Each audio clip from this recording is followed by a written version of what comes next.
Welcome to Archangel Revelations and Prophecies 444. I am Gat, your host.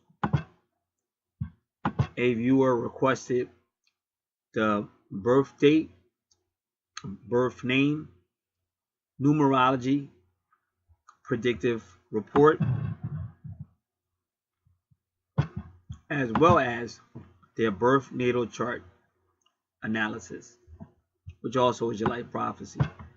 I did complete the natal analysis. You'll probably hear that after you hear this. What you're getting ready to hear right now is the numerology report based on the name at birth, on a birth certificate, and the date of birth. What I'm doing now is typing that information in, so just give me a moment. And then I'll proceed. I like to stay focused because it's just real easy to think you hit the right, and for whatever reason, especially when you're dealing with computers, because something will stick, a key will stick or anything. So you have to make sure you're paying attention.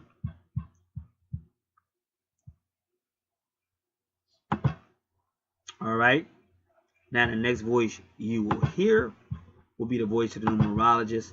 And what this will probably do, you probably will hear this first, which means it'll go right into the natal chart analysis on one video, which I'm pretty sure that's how I'm going to do it.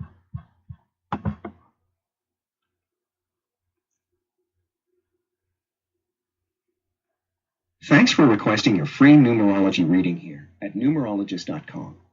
Over the next few minutes, I'm going to give you a quick yet deeply revealing analysis of your unique numerology chart based on your given name and date of birth. There are 5 elements that form the core of your chart and that most massively impact your life. They are the life path, birthday number, soul urge, expression, and personality number. And by intimately understanding your numbers, you'll uncover many fascinating truths about who you are, how others perceive you, and the unique opportunities that lay ahead. The most important number in your numerology chart is your life path. It reveals your most fulfilling life direction and the major lessons you're here to learn. It highlights the specific opportunities and challenges you'll encounter and your unique personality traits that will help you on your journey. Your life path is calculated by simply adding up the digits of your date of birth. Your life path number is a 9, and this tells me a lot about you. You are an old soul. You are wise beyond your years and possess deep intelligence, intuition, and psychic ability. You have a great sense of knowingness and tend to predict things before they happen. You're highly sensitive and feel a wide range of emotions, and that's because, as a 9, you embody the vibrations of all the other numbers. You experience the greatest extremes of happiness and sorrow, yet you always bounce back and move on quickly. You seek knowledge and growth and have a strong sense of mission in life. People are naturally drawn to your warm and welcoming nature. You're often accused of being a bit of a daydreamer, but that's because your creativity and wild imagination never ceases. When you're dedicated to your goals, you exhibit a strong sense of character. Continue to listen to your intuition, and you'll effortlessly achieve your full life path potential. Next, let's look at what is known as your expression. This is another extremely important element in your numerology chart, as it highlights your natural talents and abilities, many you likely didn't know you had. It's often called the destiny number because it reveals a great deal about your potential and what you're meant to accomplish in this lifetime. While your life path is calculated using your date of birth, your expression is calculated by analyzing the letters of your full name at birth. Why your name? It represents the inheritance of your personal history up to the moment of your birth. Each letter and corresponding number, like a mosaic, combine to form the complete picture of who you are and who you're meant to be. Your name at birth is said to be the blueprint of your potential. To get a free personalized expression reading based on your full name, please enter it below. Alrighty, now give me one moment, and I will enter it.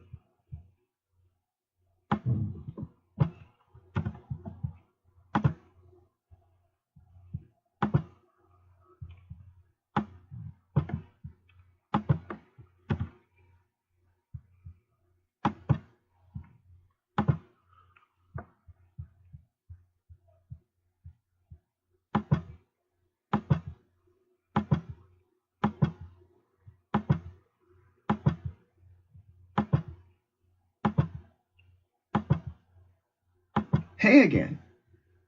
I'm so glad you decided to stick around and get your personalized expression reading based on your full name at birth.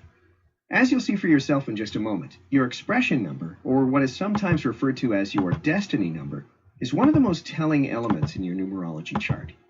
Unlike your life path number, which uncovers your most fulfilling life direction and the major lessons you're meant to learn along the way, your expression number produces a highly potent and accurate profile of who you are and the magic you put out into the world. It reveals the innate gifts you were born with and predicts your ultimate potential. Your expression number is calculated by adding up all the digits that correspond to the letters of your birth name using the Pythagorean alphabet. It can be a bit time-consuming to do the math by hand, so I took the liberty of calculating and interpreting your expression number for you. Based on my calculations, your expression number is 7, and after getting to know you a bit better, it's really no surprise. 7 is the number of spirit. You have the most mystical expression of them all. You are a truth seeker and tend to delve deeply into the secrets of nature and the human mind, whether through science or by more esoteric methods. You're creative and philosophical, which makes you a natural visionary and teacher. Your greatest internal gift is the ability to see the big picture while staying true to your purpose. Your wisdom and presence are the keys to your success, so keep it up. You've probably found that failure only knocks at your door when you spend too much time focusing on trivial details. Others often see you as too philosophical or intellectually superior. While this can make the social aspects of life a little bit difficult for you, you always make a concerted effort to ally with others who are different from you to gain valuable insight and experience. This garners you much admiration and respect from your peers. You have a rare gift of teaching others in a very positive and uplifting way. Continue to seek answers and keep your materialistic and spiritual viewpoints in harmony, and you'll be able to achieve anything you set your mind to. Please know that there is still so much left to explore in your unique numerology chart. And if you'll allow me, I'd like to give you even more insight into your life, relationships, and true purpose by analyzing your soul urge number. Your soul urge number, also called your heart's desire number, represents the inner you. It exposes your hidden motivations, deepest cravings and urges, likes and dislikes. It reveals the true intention behind most of your actions and decisions. In just a minute, you'll discover your soul urge number and meaning. But first, to make sure this reading is as customized and accurate as possible to your current life circumstances, I just need a bit more information from you. Please go ahead and enter it now below. You'll also see that we ask for your email address. This is so we can send you written transcripts of your personalized reading, so you can refer back to anytime you'd like. When you enter your email address, you'll also become part of our thriving community and receive regular updates, special invites, and content from our panel of expert columnists. This is completely optional, but we'd hate to see you miss out on the few surprises we have planned for you. So if you'd like to stick with us, leave your best email address below. Then, please double check that the information you entered is accurate, and then click the Continue with my free reading button to dive even deeper into your new.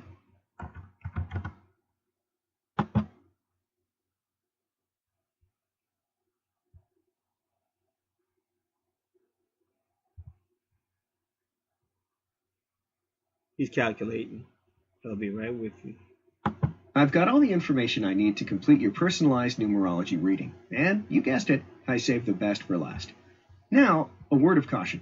The information I'm about to share with you is incredibly intimate and may raise a hair or two. Most people are often shocked at the accuracy of these readings, and I think you will be too after you hear the intriguing truths I've discovered about your personality, hidden motivations, and true purpose. If you choose to listen on, do so with an open mind, and this insight is sure to bring you immeasurable rewards. I'll start by examining your soul urge number. Your soul urge, also called your heart's desire, shows what your soul needs to grow and evolve in life and relationships. Like your expression number, it's derived from assigning numerical values to the letters of your full birth name using the Pythagorean alphabet. Except, in the case of your soul urge, you look only at the vowels. Here's why. Consonants are pronounced with sharp edges and have a definitive beginning or end. They represent your public personality and the traits you outwardly share with the world. On the other hand, vowels are pronounced from free-flowing breath and have softer edges. They represent the true, tender, and often hidden you, and reveal your deepest soul urges, many you likely didn't know you had. The famous Renaissance doctor, translator, and astrologer Marsilio Ficino devoted much of his life to studying the incredible ways one's life improves when he or she follows the promptings of the soul. The benefits he encountered were undeniable. So, are you curious to know what your soul urge says about you? After analyzing the vowels of your full birth name, I've discovered that your soul urge number is 7. Whether you know it yet or not, you are somewhat of a mystic. You have the rare ability of understanding abstract concepts and are likely to become interested in theoretical physics or mathematics. You have a strong calling to work independently as a scientist, philosopher, or scholar. Because you see things so clearly, you tend to be extremely opinionated with a strong sense of like and dislike. While others may see you as too intense or critical, it's only because you are not lukewarm about anything in your life. It's your soul's urge to seek answers to life's most puzzling questions. There may be times in your life when you need to take some time to be alone, to think and study. Remember to avoid perfectionism and trust others as much as you trust yourself, and there's no doubt that you'll achieve the wisdom, truth, and connection your soul craves. When it comes to relationships, you're pretty choosy about romantic partners. Because you desire a quiet lifestyle, you may even prefer to live alone. Your tendency to keep your inner thoughts to yourself can make it hard for your partner to connect with you. You are likely to be with someone of like mind, and with the right person, you're capable of incredible emotional depth. But that's not all I've discovered about you. Like an onion, you have many, many layers, and after digging a little deeper into your numerology chart, I can see that you have plenty of unique traits and personality quirks left to explore. I get the sense that you're somewhat unpredictable and a bit of a nonconformist. Things that normally please other women simply don't excite you. You're non-compromising and refuse to settle. Because you're a beautiful woman, even if you don't always feel that way, you often attract guys who are only into your looks. This can be frustrating because you are incredibly smart and have a deep soul. You tend to be a perfectionist and a bit competitive in the workplace. You're self-expressive, have a strong purpose, and are not afraid to go out and get what you want.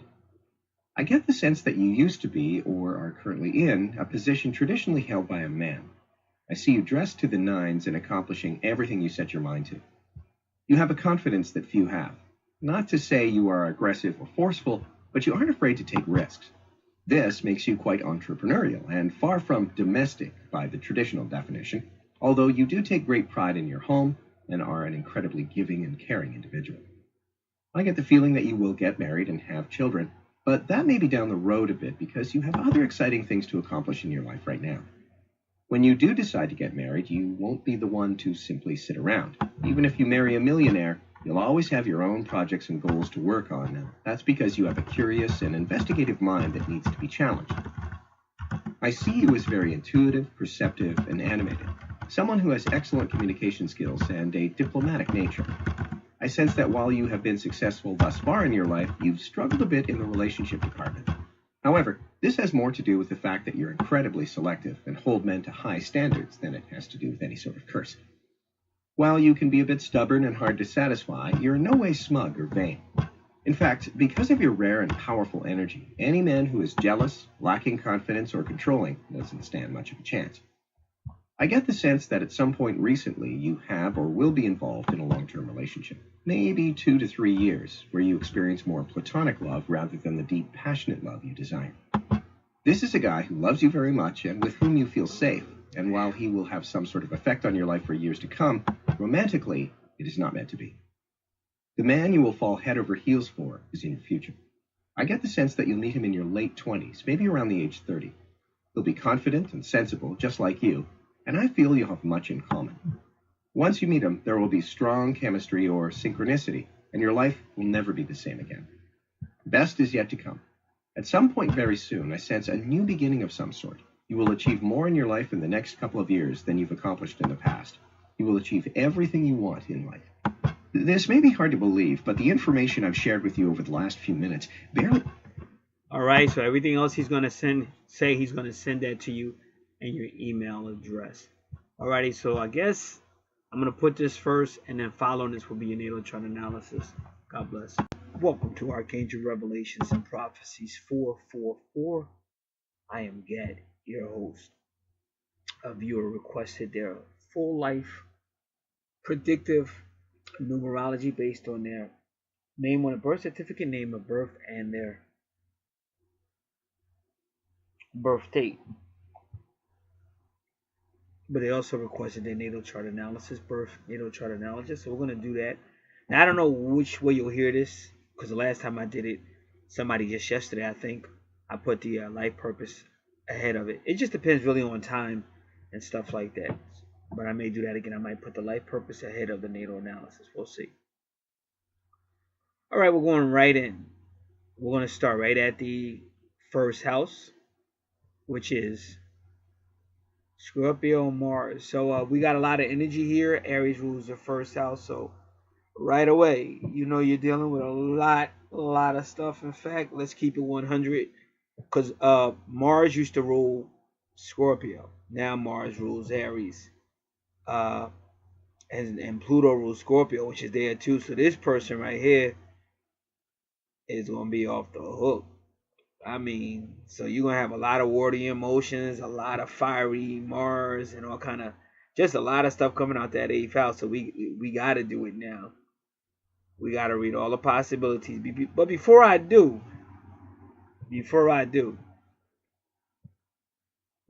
oh, and the angels wanted me to say Libra, because they got a Libra too. I already noticed that. But when we get to Libra, wherever Libra is, we'll look at it again. And that is a true north node, because that's something. When I looked up their time, the angels wanted me to be aware of Libra, and that's going to be where her Libra is, which is the 11th house, but it's also the 7th house, because Libra rules the 7th house, and it is ruled by Venus, and you see it's Taurus, and so this is going to be one of those rides. It's relationship situations, a lot of rides. Especially in those houses, because I don't always do degrees unless I see synchronicities. But if I see stuff like this, I do degrees, because you could tell this is fire, this is water, this is emotions, this is a whole lot of stuff.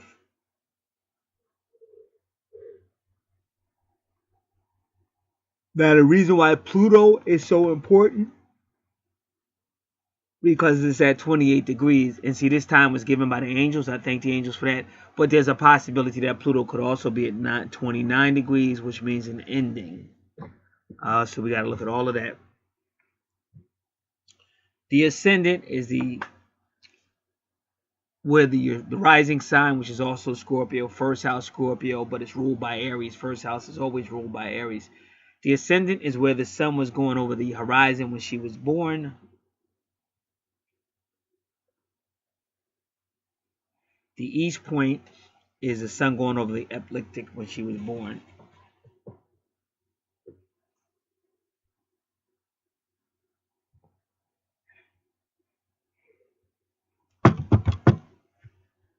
First thing we want to look at, 11 degrees Scorpio.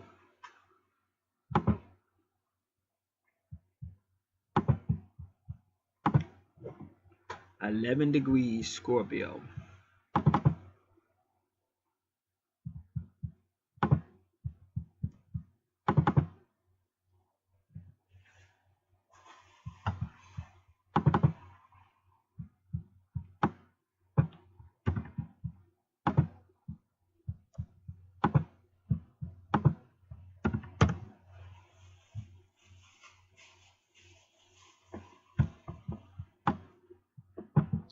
$11 degrees Scorpio. I know I keep repeating it, but I just don't want no mistakes.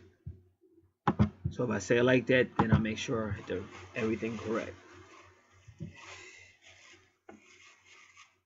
Reserved, obsessive, and resourceful character. Because Scorpio is one of the strongest signs. Plus, they can heal themselves. They are one of, and they got psychic ability. They're one of the strongest signs, but they just come with a lot of watery energy and stuff.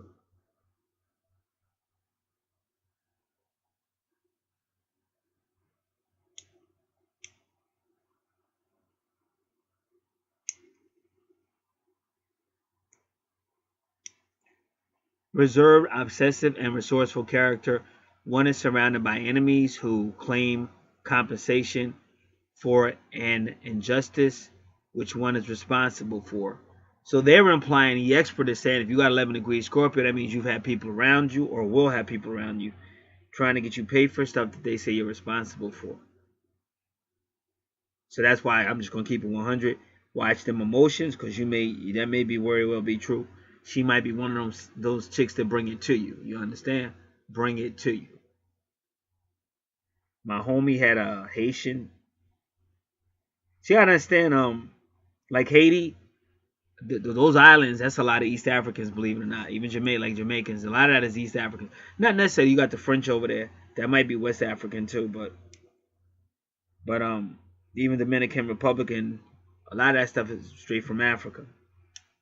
But my friend would do all kind of crazy stuff, cheat on her and stuff. So she'd bring it to you. She knew where he hanged out at, and while he in broad daylight, while he was in the bar in broad daylight, she pulled up. Cause what he did, he smashed her car up. He had her car and smashed it up, and they didn't tell her. He just parked it. And so when she came out, she saw a car parked up, and he wasn't picking up his phone. So she knew where he hung out, and she never came in the bar.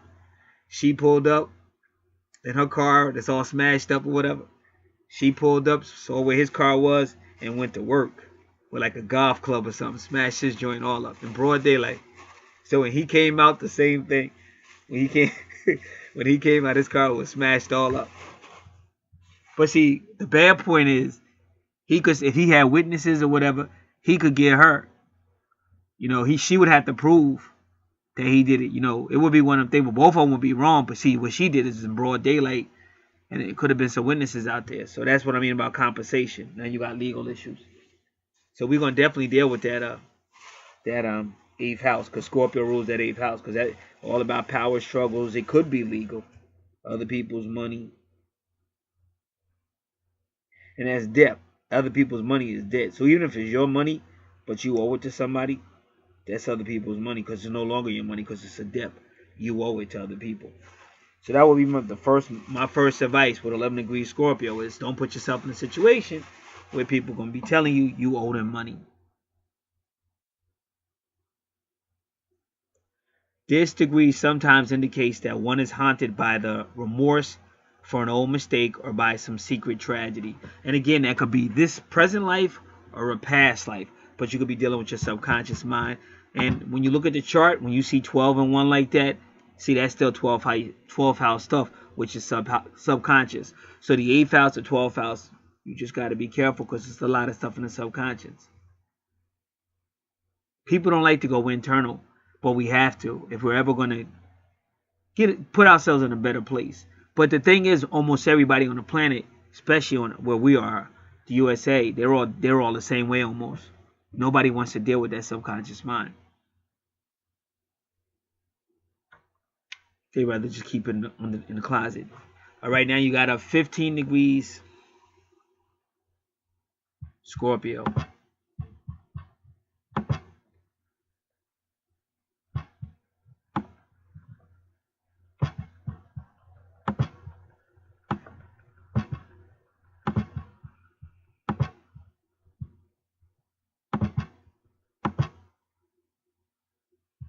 Independent, scheming, and quarrelsome character. One does not hesitate to embark on dangerous adventures which bring about failure and ruin.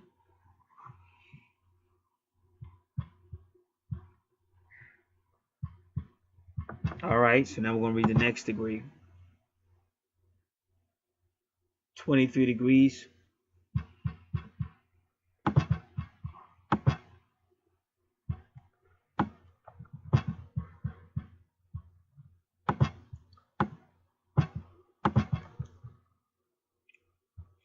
Now let me do it again. Check 50. I want to recheck it. 15 degrees Scorpio. I want to make sure I did Scorpio, because it's in Aries and then Mars, so it's a lot of stuff throwing me off. That's why you hear me repeat it. 23 degrees. Now this is 20. Disregard the other one that was 20 degrees Aries. This is 20 degrees Scorpio. Adaptable, simple, and honest character. Although one works for a living, one deeply enjoys it.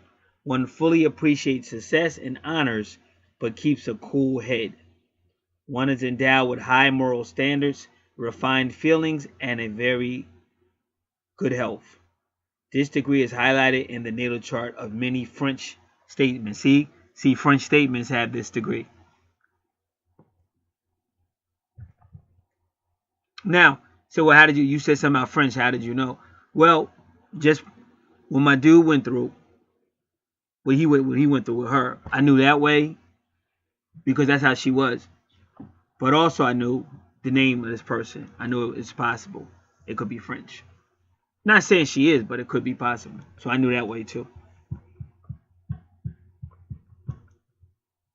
I went on a date with one female. I had just met her. And but one thing she told me, she said, I'm very jealous. And she said, she just was telling, she was crazy. She's like, I'm very jealous. So I knew she'd put that work in. So she had to go to she went to the emergency room or something. So I took her to the emergency room, but they took it, like they got doctors, which I didn't know, but they got doctors back there. So even if you go to the emergency room, it may not necessarily be like an all-out emergency, but they still, at that time, they still had doctors. So you could still have a doctor visit if it wasn't a major emergency room. But they asked her that she have insurance and all that stuff, though. So now I'm sitting in the emergency room minding my own business. Now this is a dark-skinned black, I believe she is Haitian, female. And she's in a doctor's office. And so this white girl came in, this white female. So then she sits down, like almost literally right next to me. So I know she about to get her ass kicked. Cause this female, and I just met this female, and she already told me I'm very jealous, and I put that work in. Even if I think something wrong, I'm gonna put that work in. So I get up and move my seat. You know what I'm saying? I act like I'm look. I act like I'm getting up to look at the magazine, and then I deliberately sit away from this chick. Then she gets up and comes sits next to me again. Now keep in mind, none of this stuff ever happens to me, but I get stuff like that that happens to me when I'm on my way to a date. Like I might pull up to pick the person up, and there be some other female, but now she want to hold a conversation, and I be saying, where y'all females be at when I be single? And any dude will tell you that. When I'm single, ain't nobody coming, but it's always when I'm with somebody, y'all come out the woodwork and shit. Y'all just that drama.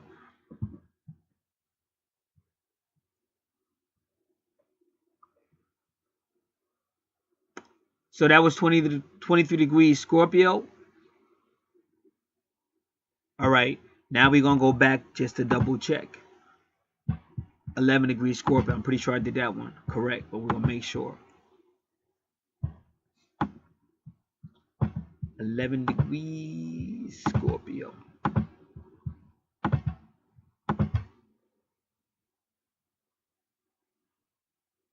Okay, I did that one. That was 11 degrees Scorpio. Now we're gonna go into 23 degrees Scorpio.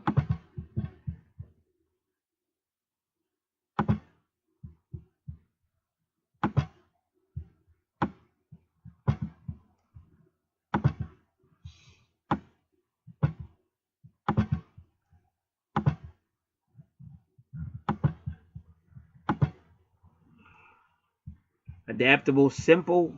Let me do this again. Yeah, it is okay. And then we got one more because I know I saw 28. I was like, okay, make sure. 23 degrees Scorpio. Adaptable, simple, and honest character. Although one works for a living, one deeply enjoys it.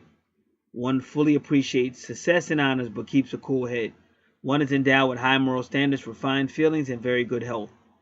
Okay, so we said that about the Frenchman. All right, now we're going into 28 degrees Scorpio.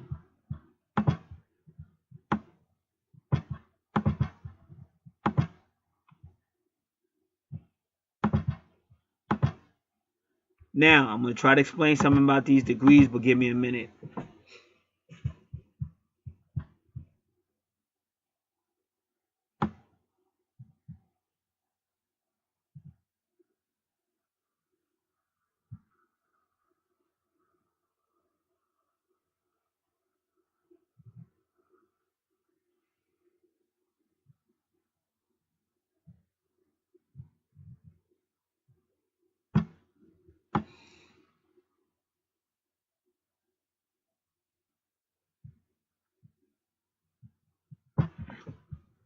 All right, just give me a moment.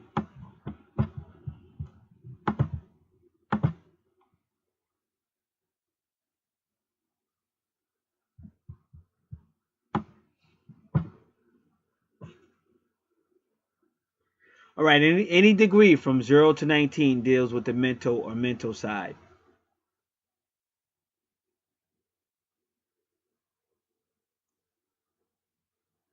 So they can be very logical people, very mental people, well informed. Now we're getting to the 20s. That's the spiritual aspect of a person. But you also have problems with alcohol and addiction. Now it says 28 degrees, and we're probably pretty much going to leave it with 28 degrees. All right, so we said 23. Now, so let's read the 28 degrees. Ambitious, intelligent, clever, character, strong, magnetic, and sex appeal. So again, but that go with Scorpio. That go with Scorpio. Sexy, attractive. And then you can see that power. Because like I said, that female, that's how I was. That female I'm talking about, that's how she was. Like from day one, she is about that. Bottom line, on like every level. And I had just met her, but that's how she came across. Personal charm and shrewdness are the keys to success. One does not hesitate to resort to indiscretion and often reveals what is supposed to remain a secret. Now that's unique for a Scorpio. They said 28 degree Scorpio will actually give up information because mostly Scorpios are secretive. However, if the natal chart indicates great moral integrity, success can be achieved in diplomacy and in all areas regarding mediation and negotiation skills. All right, but again, if it was 29 degrees, it would actually mean like a completion, something she's mastered at. So I'm just bringing that out. But we'll just go with 28. But they just have to be careful of any form of obsession or addiction, and that's something else that Scorpios are known for. That stalking, that just addiction and stuff like that. But either way, with Mars there, this is going to be a fiery, emotional type person, and they're not afraid. What I'm saying is in the first house, so they will put that work in. Like I said, bust out windows, broad daylight witnesses, and all that shit, yelling "I don't give a fuck" to the cops pull up. I remember on cops one time, it was a female. She was kind of high, and she was talking crazy. I had a relative that was just like that. She is talking crazy. And the first time the cops tased her, she actually got mad. She said, "I'm gonna F you up." Like she didn't submit. She actually got mad and tried to swing on them again. And then they really effed her up. Then around the third time they tased her up, and she was like, then she became real humble, apologizing and because that tase was messing her up. And they finally handcuffed her and stuff, and she's trying to apologize and shit. All right. So we ain't out there. Yeah, we got to read the whole Scorpio thing. This is the 8th house because your first house is your 8th house because the ruler of your first house, both of them, because Pluto rules Scorpio and Scorpio rules the 8th house. So when you see Pluto in Scorpio, this is like Scorpio to the ultimate. And remember that degree of 29 means they mastered it. Like whatever that house is, whatever's in that house, they mastered it. So this person ain't no joke. All right. Give me a second. Before I read all that, I want to see something else.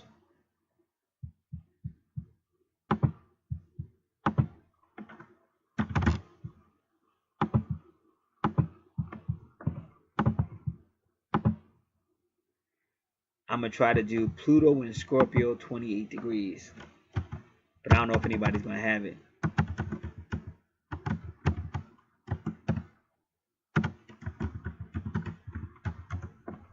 And remember, right now, Jupiter retrograde is in Scorpio, so I know that's been affecting her a lot. First, it was just Jupiter, but then it went Jupiter retrograde, so I know that's been affecting her a lot as well.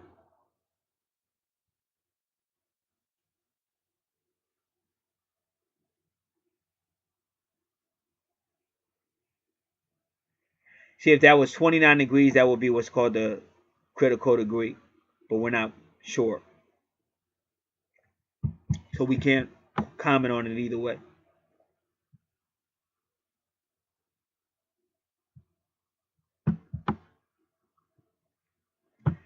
Alright, so we're going to get rid of this Pluto. We're going to get rid of the degrees. I was trying to find something that said Pluto in Scorpio, 28 degrees. But we couldn't find it, so now we're just going to do Pluto in Scorpio.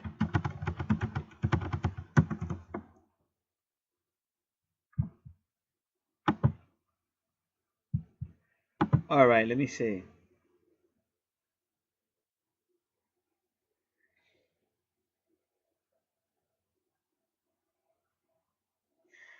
For some reason, my astrology books gave you two different articles on which they seldom do, on Pluto and Scorpio. So now we got to look at both of them. But both of these are from myastrologybook.com. And give me, I'm just going to put this all on one. I'm going to put it on a WordPad file.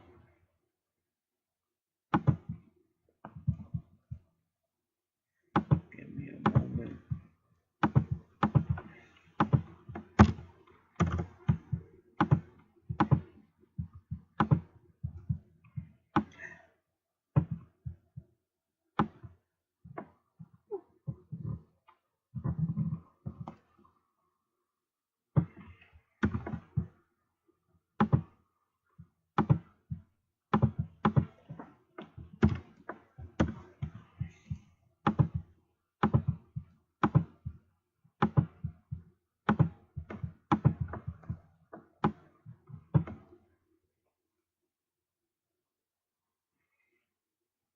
Okay, so Pluto was in Scorpio from November 1983 to January 1985, and again from April 1995 to November 1995. And that was the first time Pluto had been in Scorpio since the Revolutionary War. So that should tell you something right there. Last time Pluto was in Scorpio, basically other than these times, there was a Revolutionary War, and you got Mars right there. Mars on the chart.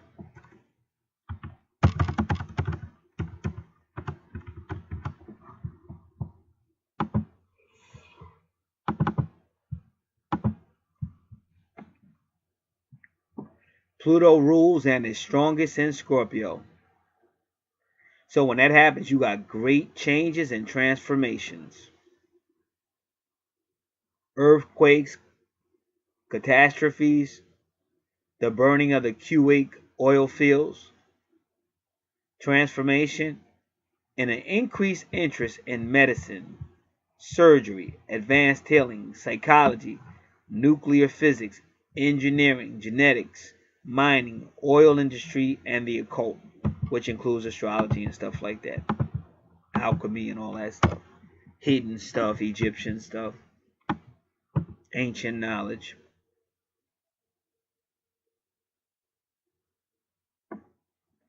So with Pluto and Scorpio, things that are hidden, things at the core or the nucleus, they become explored and uncovered. People with Pluto and Scorpio can be powerful healers, or they can go through powerful healings and transformations. Individuals incarnated under this sign, Pluto and Scorpio, as well as those interested in the occult and the fields mentioned above.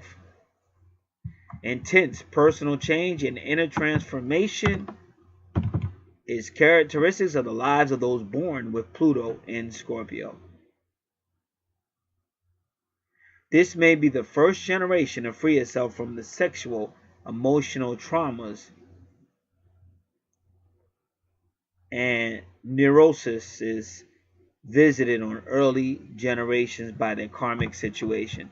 So again, you see that 12, you see that 1, so you are dealing with karma.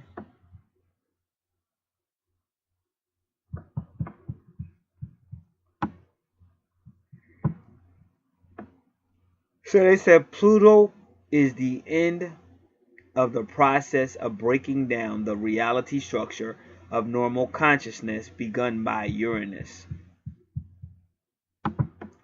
So that's why she has her Pluto at that 28. It's almost at the end, and for all we know, it could be 29. Pluto supplies the energy for evolutionary progress, the evolutionary process, whereby outmoded or dysfunctional entities are transferred through death and rebirth into new ones higher on the evolutionary path. This outmoded entity is part of our ego, which we are identified, and without which we feel we cannot live. If we resist Pluto here instead of surrendering to the necessary ego death and personal transformation, mental illness, breakdown can occur. So they're telling you this person got to wake up. And we did a degree. We even did a degree that said mental.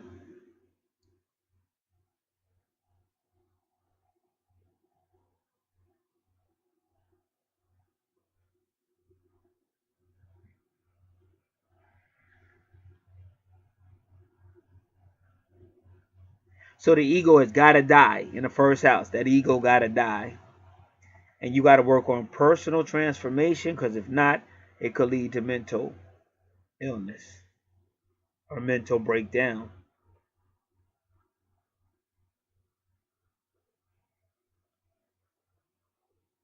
Pluto causes the disintegration of psychological blocks, obscuring our evolutionary growth. Its energy comes from all core of all things, and this is the most intense and potent there is. Atomic, nuclear, sexual, Kundalini. If we allow the fear of the death of some part of ourselves to block its process, the result can be catastrophic. So that's that motherfucker running. I'm a thug. F this. So you see this dude going through everything, because that's the universe trying to break him out that ego. I'm a thug. F this, F that. And the universe finally put him in something he ain't coming back. It's either going to break him or it's going to kill him. But whatever it is. Because he kept pushing. The universe kept trying to tell this dude, you got to get through that ego. Your house is all about transformation and ascending. But the person don't want to. They want to keep fighting and duking it out.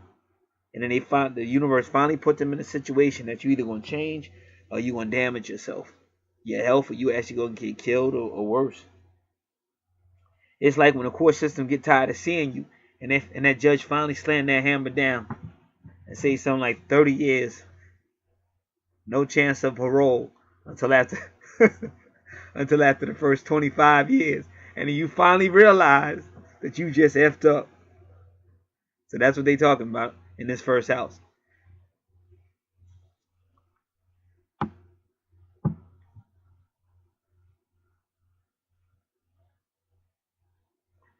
They said Pluto can always represent that phoenix bird.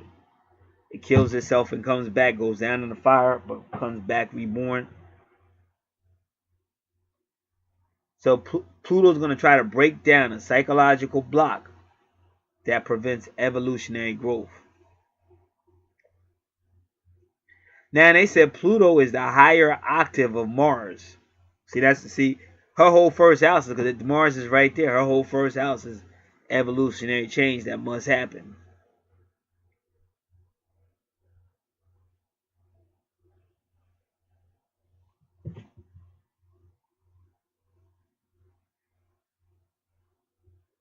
So Mars represents brute force, physical powers.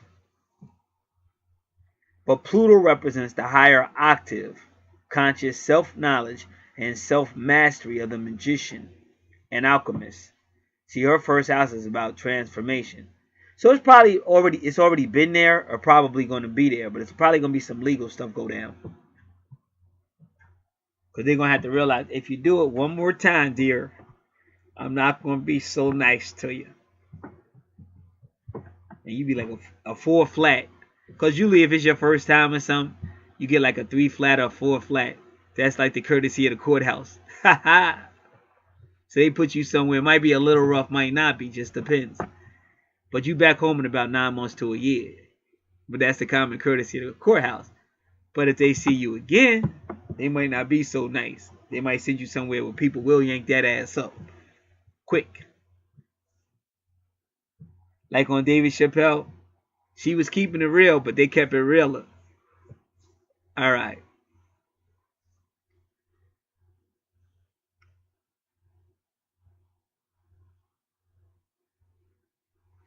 So when you see Pluto, this is what they're writing. Now again, I'm at myastrology.com, myastrologybook.com.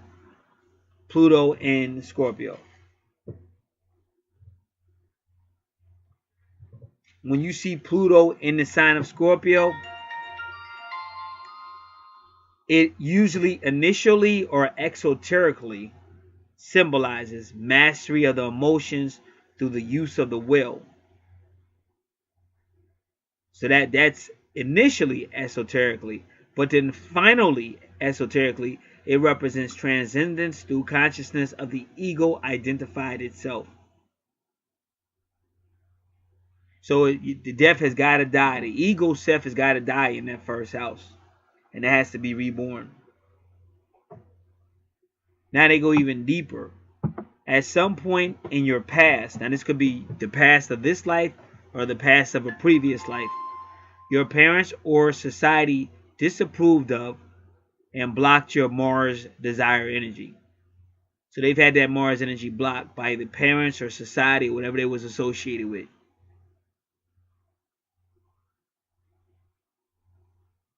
So you had to repress those Mars desires and their energies. Pluto is the higher octave of Mars. So it says Pluto by its house position, and that's the first house, self and personality, shows where these unconscious repressed energies are trapped and what kinds of experiences or activities are necessary to release them and bring them into consciousness. But again, that's why I tell you, when you're dreaming, have a pen and pad so you can write it down. Even keep a pen and pad with you when you're walking around, and you just write your thoughts down. So you just have to be honest with yourself. Now they said Pluto is the god of the underworld, or the 8th house. It represents what is buried deep inside of you and needs to be brought to the light, or to have light brought to it. Then they start talking about miners, spelunkers, geologists, subway workers, psychotherapists, healers, religious leaders, and detectives fall under the positive rays of Pluto. On the other side, we have organized crime, like I said, that thug, F the world, spies, the socially disaffected, and terrorists. But it even says politicians. Politicians, representatives of historical forces or power in general, also serve Pluto. And he said, I can't believe he said that. He said Pluto rules the black race. Ha ha. I told y'all. I be telling y'all on my spiritual channel. That's the womb that they came out of. People think I don't know what I'm talking about. But that's the 8th house. That's what you're looking at in Revelation chapter 9. And now he said it. Pluto rules the black race. But you prayed in the Lord's Prayer. So you praying for the kingdom to come. That's what you're praying. Our fat her. Our fat her. That's your divine mother in Proverbs chapter 8. She's called the deep and the depth. Our fat her. Witch. If I told you a witch was outside, you'd be wild. Some lady on some broom and some black. And that black outfit is the same outfit Abraham Lincoln wore. Who did he free? So-called black people. So we can keep lying if you want to. And then if you look at all the Prince Hall Masons and Freemasons, they all dressing up like that witch because they know who the boss is. That's the divine mother. And she's throughout the Bible. But we could keep, well, I can't play it no more. But people keep playing that game. But you either going to learn what's really going on, or this fiery destruction they talking about, all this Pluto and Phoenix, that's what's going to happen. And when they be telling you about a new world order, that's what they really talking about. Out of order, out of chaos comes order. So that chaos got to be fired, just like the Bible tells you. Now, our fat herd, which art in heaven, hollow. But if I said a hollow, like if I said Halloween, you would know. People coming out of the underground. That's the 8th house. The bottomless pit is what they talking about. The bottomless pit of Revelation chapter 9.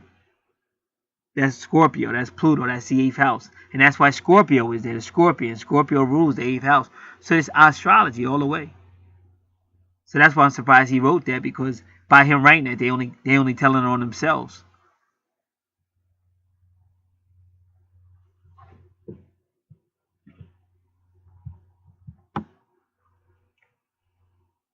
So now listen to this. Pluto's 3 esoteric levels of manifestation are the Scorpion, that you see in Revelation chapter 9, the Eagle, which America named itself after, and what I saw last night, I saw a mystical experience that I talk about on the spiritual channel. I just saw it early this morning, a mystical experience with the dove, and that's who came down on Jesus. So he just told you, so let's just go, because I know people are going to get mad at me. Pluto also rules the black race. Okay, well, if he rules the black race, that's the Scorpion in Revelation chapter 9 in the bottomless pit or the hollow. That's the Eagle, the USA. And if you knew who Uncle Sam was, Uncle Sam with the top hat, that's some Freemasons. Abraham Lincoln wore the top hat. The Prince Hall Masons wear the top hat. The witch wears a top hat, because that's who everybody served, the witch. The divine feminine of wisdom, wisdom, at Proverbs chapter 8. And then the Eagle is the U.S., because Uncle Sam is Sambo, and Sambo is a black mystic with the top hat. So they tell you the Eagle, and your red, white, and blue go Sirius A, Sirius B, Sirius C. July 4th is a celebration of the Sirius constellations. And then the dove is what baptized Jesus in Matthew 3. And it took him to the devil, and then Bobby Hemmett taught you about the devil in 666. And that sea that the beast come out of is the underworld, or the 8th house. Not that difficult. And it tells you that in Revelation chapter 13, Revelation 17, and Revelation chapter 9. That the beast ascended out of the bottomless pit, or the abyss, or whatever. Revelation 9, that's in Revelation 17. So it is what it is. We could play games. And then when you see the universe confirming with me, I just said Revelation, that's RE. So respectively, that's RE. And I literally saw the 3 doves early this morning. It was a mystic experience. And I wasn't doing nothing. I wasn't smoking nothing. I don't do no junk like that. But that was a mystic experience of the 3. And it just said Pluto's 3 esoteric levels. So you can't go wrong. All this is divine timing. You either accept it or you stay third dimensional. You get them mad. I get people to get mad at me. And I'm still trying to figure out, how can you possibly be mad at me? What did I do to you? Except read the natal chart. But they got a whole lot of stuff that they got to get delivered from. And the first thing they got to do is be mature enough to deal with it. Because it can't just be emotions. You got to get some type of maturity out of it as well. So the dove representing respectively strength of will, the power of transcendence and transformation through self-knowledge and redemption. In the physical body, Pluto rules the regenerative faculties of cells and reproductive organs.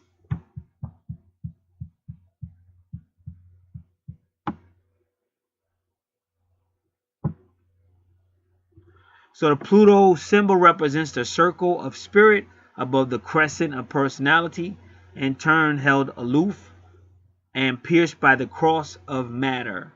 This signifies that the spirit concealed within the personality's shadow can be released to shine through the evolution and transformation of the personality.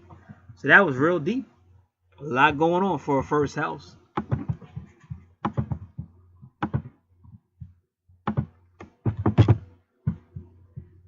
All right.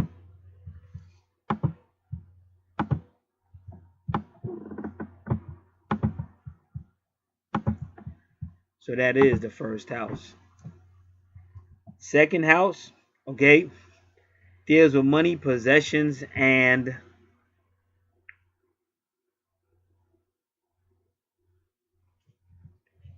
a person's value system. Is ruled by Taurus, and Taurus is in her 7th house. And again, the angels told me about 7th house concerns. But they definitely got money here.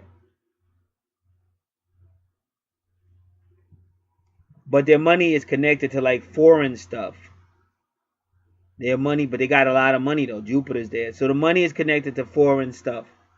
Ninth house stuff. Now the ninth house ruled by Sagittarius is foreign countries, foreign lands, long distance, foreign travel, the higher self,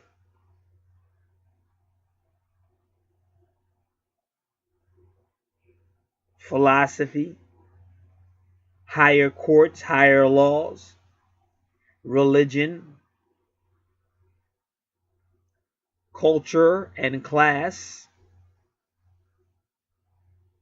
So this is where the person's money is tied up with. Whenever you're dealing with the moon sign, you're dealing with things that are hidden. So they may even have some hidden money.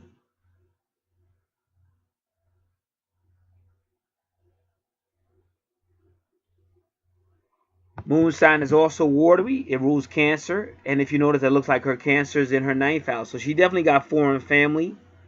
Her mother may even be foreign family, foreign. Some connection to Imum Coeli, or the mother, who the person who raised them as the mother when they were young. That's Imum Coeli. And that's foreign. That's in the ninth house. And remember, Jupiter rules Sagittarius. So once again, this person is always going to have money. Because money in the second house, which is money, and then Jupiter rules Sagittarius. So this person is always going to have money. And they got a lot of power coming over long distance. And it's also a connection. And it's probably also a connection to the Divine Mother, which is also long distance. Not just your earthly mother or some type of mother figure, but the Divine Mother. Seems to be interesting. And that's what I just saw last night. It was the moon, it was Jupiter, and I believe it was Virgo Vesta. I think it was Virgo Vesta. I just talked about it on the video I got on my spiritual channel. And I actually said a mystic experience with 3 doves. Don't no doves be outside of no 12:15 in the morning, but that's exactly what I saw. Everything that happens here is divine time, and I learned that a long time ago. Now, the Juno means they're going to find somebody in a relationship with somebody that has that moon-like energy, Cancer-like energy, motherly, Imum Coeli-like energy, Sagittarius, foreign energy. Could even be their higher self. Could even be their twin. We'll find out later. Person might like to travel, but money conscious as well. And whenever you see like money with Jupiter in the ninth house and the second house, when you see money with Sagittarius in the second house, that could even be investments, even using online investing or using online or whatever technology to make money as well.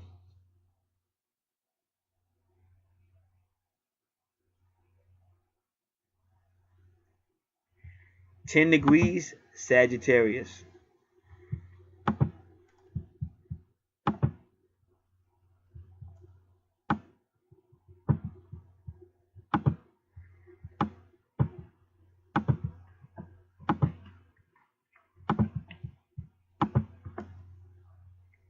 Treacherous, crafty, and violent character, devoid of qualms. They keep applying gangsterism to this female. Objectives are attained through dangerous cunning and even cruel strategies. The natal chart indicates whether intelligence and subterfuge are put at the service of noble goals such as the defense of the nation, higher interests, or whether they only serve base personal ambitions. In both cases, enmities abound and property loss is highly likely.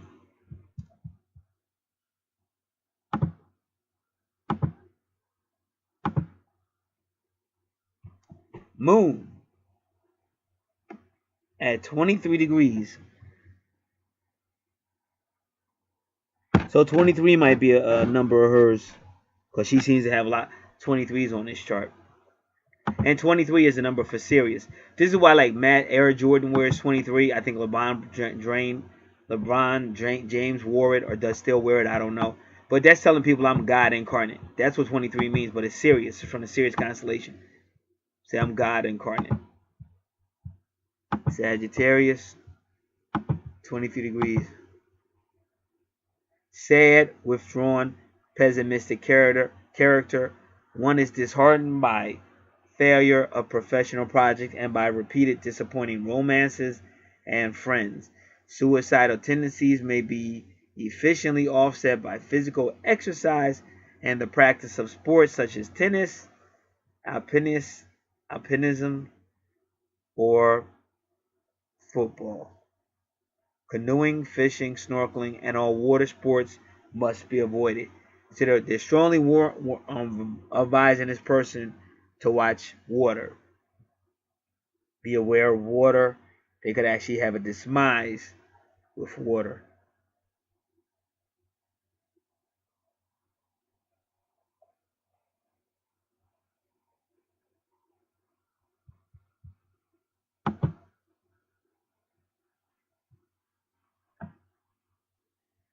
And that's interesting because the moon affects water.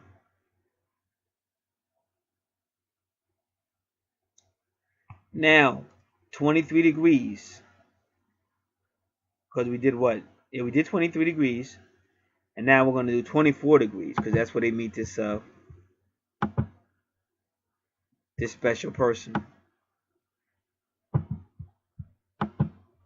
Juno. 24 degrees.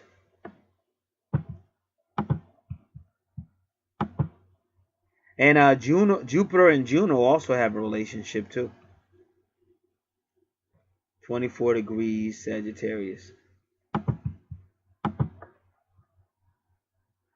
Sensual and materialistic character, unwilling to fight one's weakness. There's a strong tendency to burn one's candles at both ends, which exposes to all sorts of physical and moral dangers. One assesses also affect the spiritual side. One is narrow-minded and sectarian. This degree may indicate an eye disease threatening the sight. So you have to be careful of the eye diseases. So this person kind of likes risk or isn't afraid to take them. You're saying, oh, you never read the eighth house. I'm kind of glad I didn't because it kind of goes with this house as well.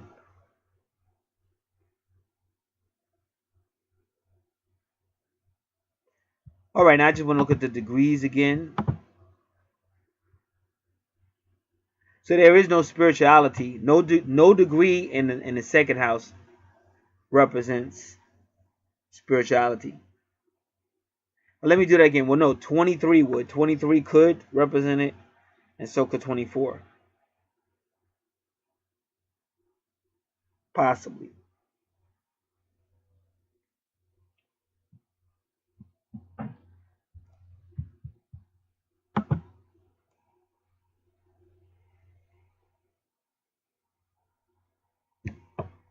All right. I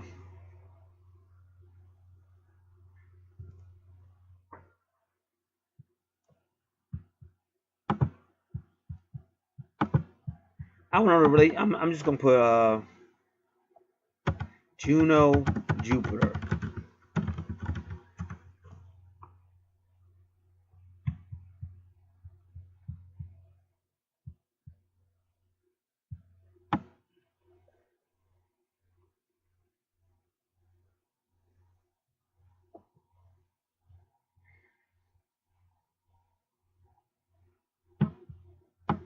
All right, let's do this again. I'm gonna say astrology. First, I'm gonna do it now. Let me do something else.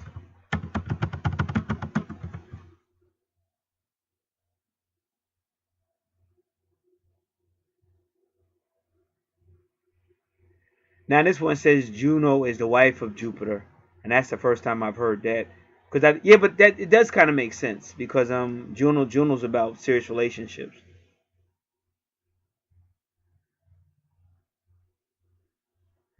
Now that was a Juno mythology on Wikipedia, but now this is Jupiter mythology. So they said the association of Juno and Jupiter is of the most ancient Latin theology.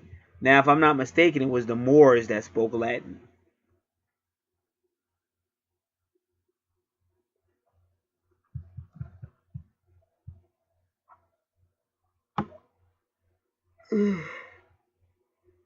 All right, give me a moment because now I'm still trying to find it.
All right, I'm not seeing what I'm looking for.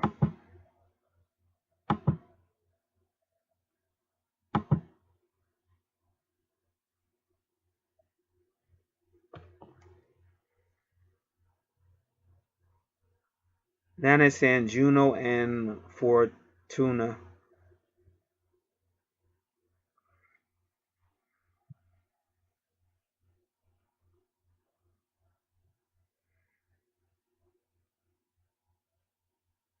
See, Latin theology.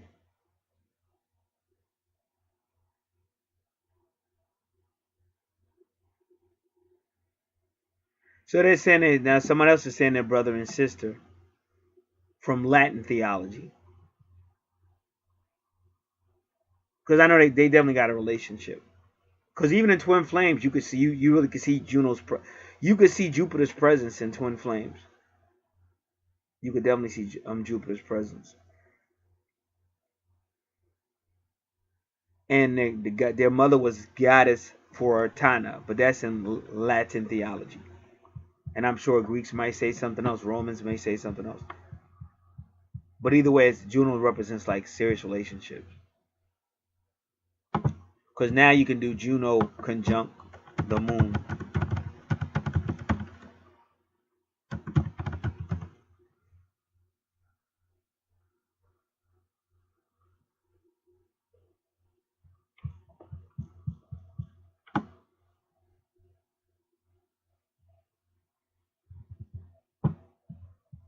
All right. I'm just going to look at this real quick. Because I think this dude gets way too complicated if it's the same person I think it is. All right, let's see. Maybe it's not. This is new.theastrologer.com. Her name is Kelly Fox. And I think you see her on YouTube too.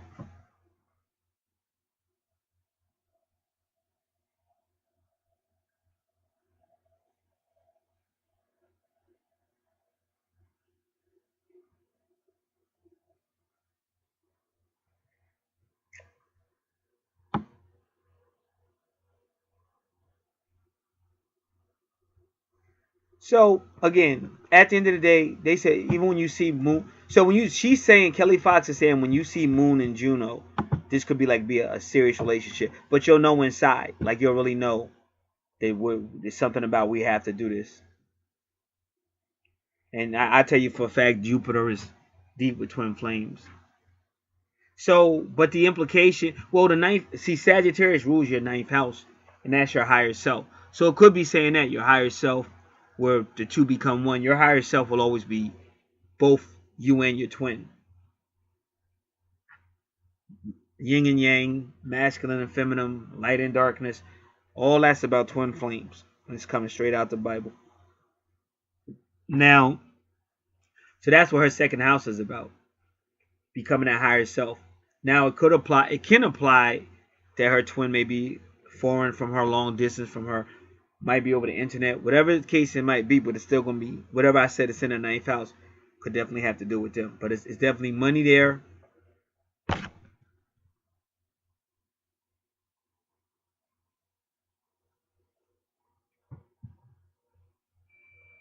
And that's why I said, if your Pluto was at 29 degrees, it would almost be implying that you've been doing all that drama long enough. It's time to move on to something else. Because that's what 29 degrees means. Like you've done it. You finally completed whatever it was that cycle, karmic, whatever you want to call it. But that's usually what the number 29 means.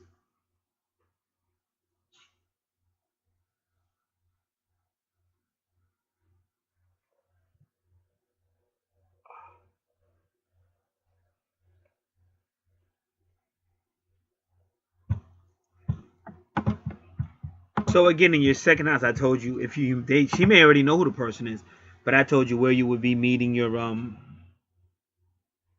this person you would be in a serious relationship, and I showed you the circumstances. So your second house for meeting a relationship is important, but your second house is also good for money.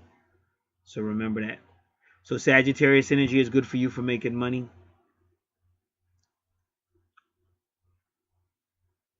And it is ruled by Taurus.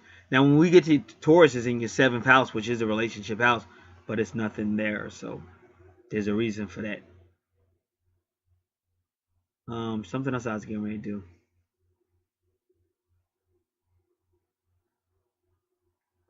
Now I know about. I won't forget about the 8th house, believe me. But it's something else I was getting ready to do. I just don't remember.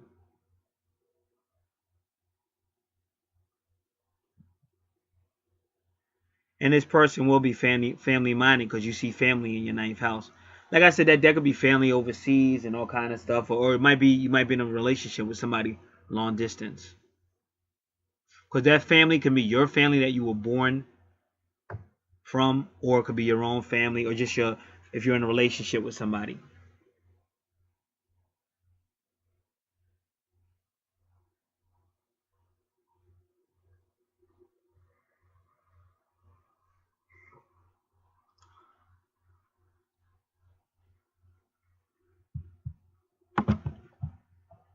All right, because this natal chart got better, we're gonna wait until we get to the 8th house to deal with what's in the 8th house.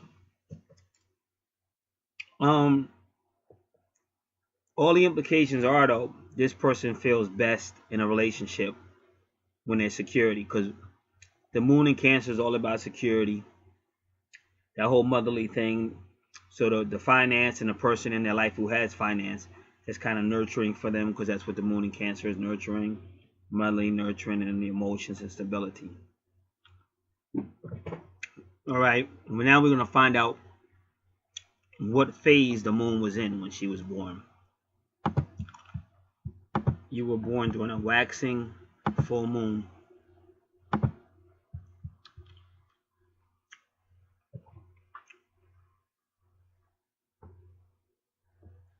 Seven days after a new moon.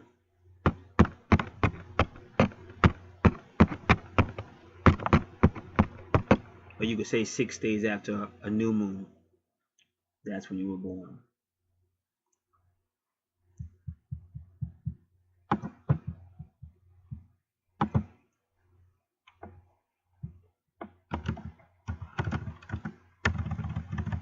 Give me a moment.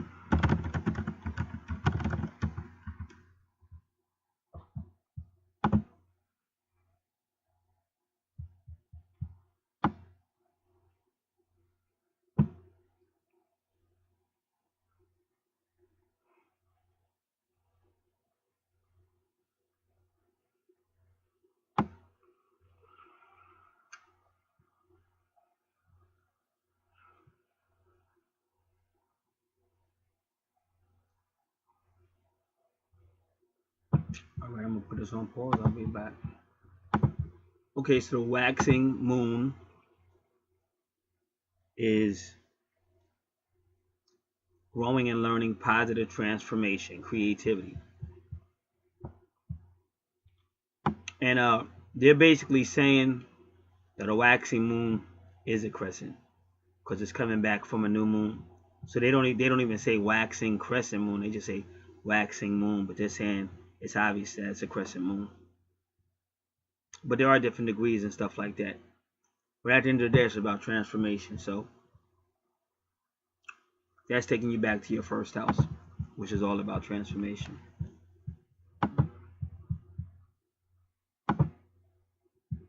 Now, Third house is ruled by Gemini.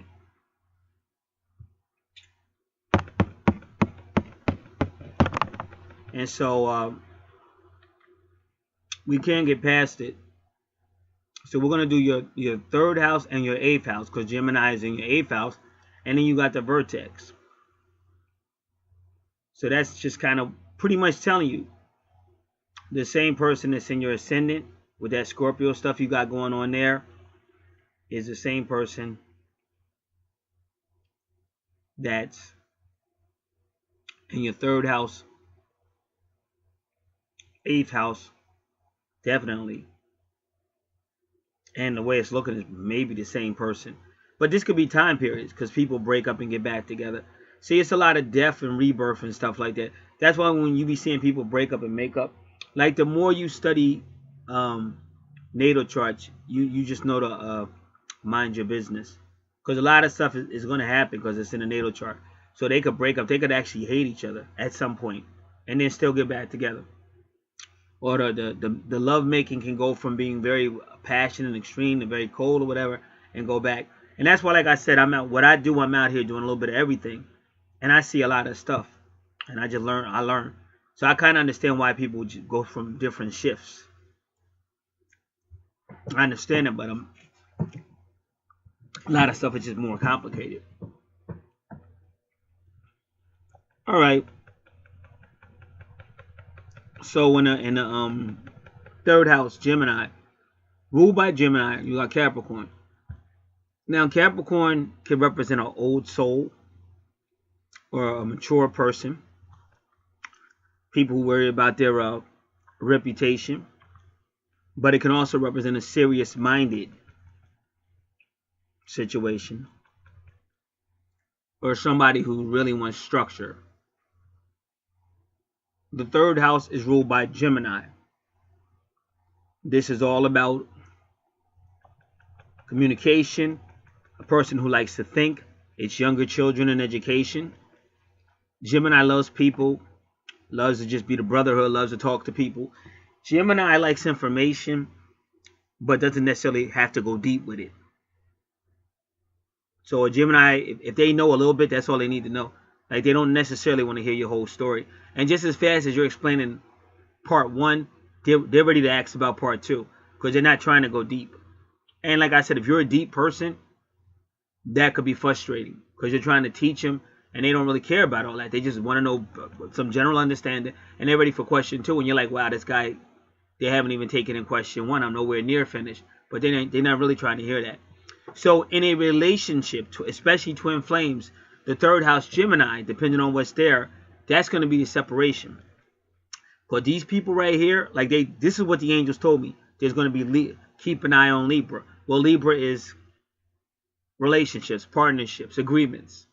But that's all they said, keep an eye on Libra. And then as soon as I came right in, you could almost see it. But transformation and Pluto and Scorpio and all this stuff, it may be different stages of their life. And when I say different stages of their life, it could be a couple of years. It could be decades. And people don't want to hear that. That's why when you out here on YouTube, you see so many people still asking about their twin. And some of these people know who their twin is, and the twin knows who they are. But they have not been together for over 20, 30 years. And they're still waiting for this moment. They're still on YouTube trying to get more information, even though they've been waiting for over 10 years, 20 years. But it could be sooner. But you can see by the chart, this is a situation that's evolving. And that's the whole Pluto and Scorpio. Because what's going on in her third house and his third house is. Now, when you're talking about your natal chart, it doesn't always have to be you. That's why you have to be careful. Because you'll get a lot of information and you'll be like, that's not even my personality. But you have a twin. It's always going to be yin and yang. It's always been that way. So it may be information about them, but it's still on your chart. And again, I have to read it the way it's given to me. And now I'm more experienced. I can sometimes figure it out. But in your third house, the reason why they put Capricorn in your third house was to stop that immature Gemini energy. And that's why they're pushing for Sagittarius energy. And I told you Jupiter helps out with twin flames. So I've seen it. I went through the whole twin flame experience. Jupiter will actually bless you with money. Bless you with money. Let's just say, you say, well, I want my twin flame. I want to be in a relationship, but I got no money. How am I supposed to be with this person? I got no money. Then out of nowhere, Jupiter start blessing you. Seen it, done it. And I'm more deeper because I just go deeper with this. If you've ever watched my channels, I go way deeper with this. Like I said, I had a mystical experience last night and wasn't even looking for it. One of the most mystical experiences I've ever seen in my life. And I wasn't doing no drugs, wasn't doing nothing. I wasn't calling on no nothing. It's just the way it is. Like the more people wake up, the more you're going to get in touch with who you really are. Like if you go back to the so-called Native Americans before these Europeans came over and just killed everybody and stole everything, they knew all that stuff. They were doing moon dances, sun dances. They knew where to go to get, oh, you need healing. I just read something where they said a lion out in a jungle or whatever, a lion, if he hurts his leg, he knows what plant to go to. He rubs his leg up against the plant and a leaf heals him. So this is where it was before this wicked beast came. That's just a fact. And that's, I call it what it is because that's what it is and what it was and what it is and still is. So I teach the truth, proven by facts, proven by what's above you, proven all around you, proven on your natal chart. But some people, they've been trained and indoctrinated with this BS. That's all they speak. And when I see that, there's nothing else I can do because I refuse. That's like if I know I'm a millionaire, I'm not going to be arguing with no broke-ass person trying to tell me that they know more than me. Well, then if you know more than me, then you should have the $1 million, not me. So we don't play those games. I just show you what's there, and each person's got to make their own choice of what they want to do from that point on.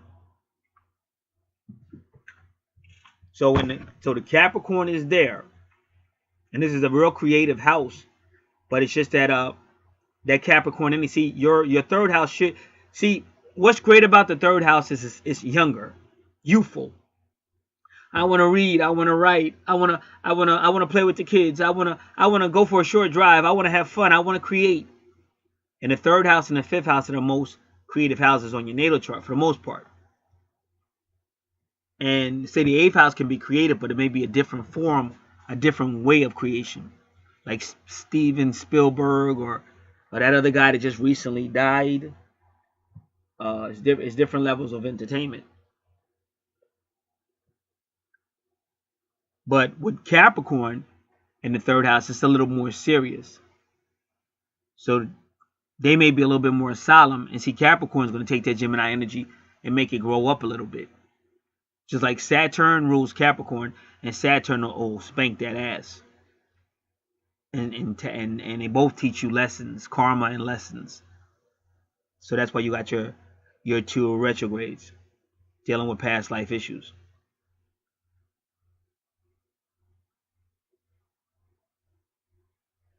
Now Neptune retrograde, which rules Pisces, Neptune rules Pisces. Neptune retrograde is all about giving more into intuition, dealing more with intuition. But the dangers of Neptune retrograde is they escape. They want to escape, and that's not always good because you can't always run and hide. You know, it's a real world, real situations. No matter how not nice it is at times, it's not nice a lot of times, but you can't just run and hide or be in fantasy land. So Neptune retrograde in Gemini could almost be worse than Gemini or the third house because it's an immature house. That's why it deals with the younger kids and all that. But that's why Capricorn's there because Capricorn ain't having it. And sometimes what Neptune does, it attacks the wall of status quo. It attacks the wall of inhibition and overthrows it with a whole lot of idealism, which can be good because that's when you see like communists fell and the wall fell, and these things can be good. But your Neptune is retrograde, so it can be dangerous. In fact, they tell you Neptune retrograde can be the most dangerous alignment on a natal chart, the most dangerous placement, because this is a person that don't want to be in real world, and it can, like, it goes back to your first house. It could be mental problems and stuff like that because they just want to escape it. They don't want to deal with it. So that's what they have. That would be the lesson in your third house, would be to have to deal with reality. And don't, if you're creating, then that's a great place to have Neptune retrograde. But then even Capricorn is going to try to make it kind of serious. But if you're creating, it's nothing wrong with creating, especially if you make your money off your creations. But if you're just sitting there daydreaming and trying to escape reality, then it wouldn't be the wisest thing.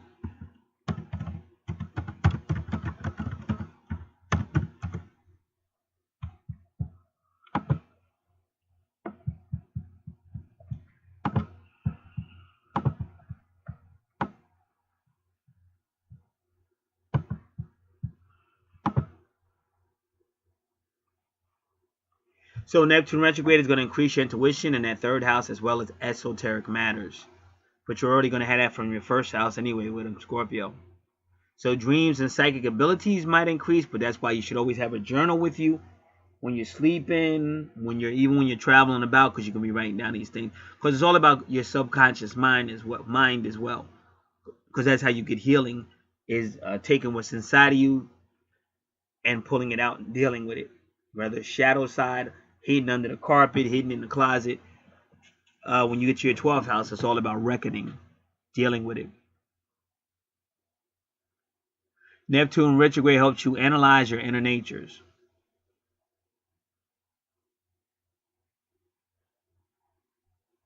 Neptune is a ruler over bacteria, viruses, and the immune system. When Neptune is retrograde, allergies may kick up or worsen. Now they're talking about children because this is in the third house. So this person probably is associated with children or will be. They may have some type of allergy problems. But also it says, in addition, children who are given vaccines during a Neptune retrograde can develop stronger reactions to the drugs. So again, this is how metaphysics work. Like even Vesta, when you're dealing with Vesta, you may have a problem with heat, your heating system, some type of electrical power, energy power. See, this is how powerful astrology is. And that's why I try to teach people, but people want to stay at a certain level. And once you start to grow, you can't stay there no more. And you'll have people to try to keep up with you, and then they can't accept it. And then that will pull you back. And that just wastes so much time. Kind of like you're building a house and somebody's with you and they're acting like they really understand it and with it, and you're right at that significant point, and now all of a sudden they're acting stupid. You don't have time for that. So that's why I say I can only teach it, and then people have to make their own choices. I can only tell you what it really is, and they got to make that decision. So these people may suffer with an oversensitive immune system and can develop more serious diseases. So again, in the third house with Neptune retrograde, you got to worry much about immune systems and stuff like that, especially children and also your siblings, your brothers and sisters. And we've learned that because the third house is about brotherhood and community, that could still be family as well. So that's something to keep an eye on.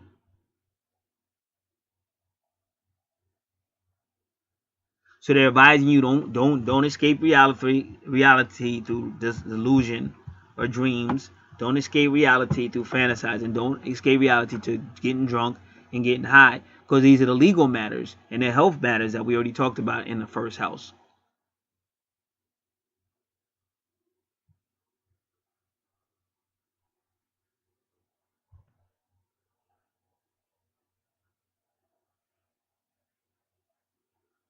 So they say in a past life, you may have had your dreams were laughed at. And see, this is funny because this is the creative house. They say you may have been put down or forbidden, but that takes her back to her first house because somewhere she's been restricted.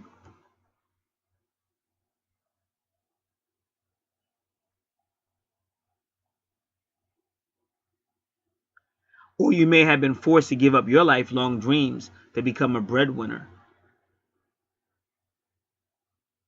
So now you want to just escape.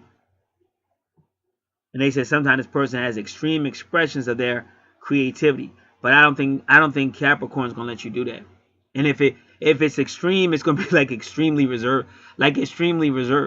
I won't say conservative because then you think I'm going political. But I'm not going political. But with Capricorn there, it's not gonna let this person be too extreme. Like extremely like structured or something. So that's not,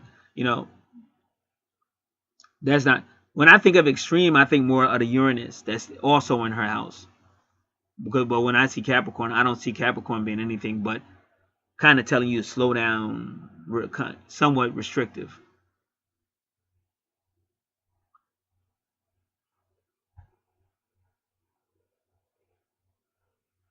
So they're telling you if you have any problems with addictive behaviors or even compulsion, because we're still going back to your first house, obsessions and stuff like that, you have to get the help you need to deal with it before you hurt yourself or somebody else.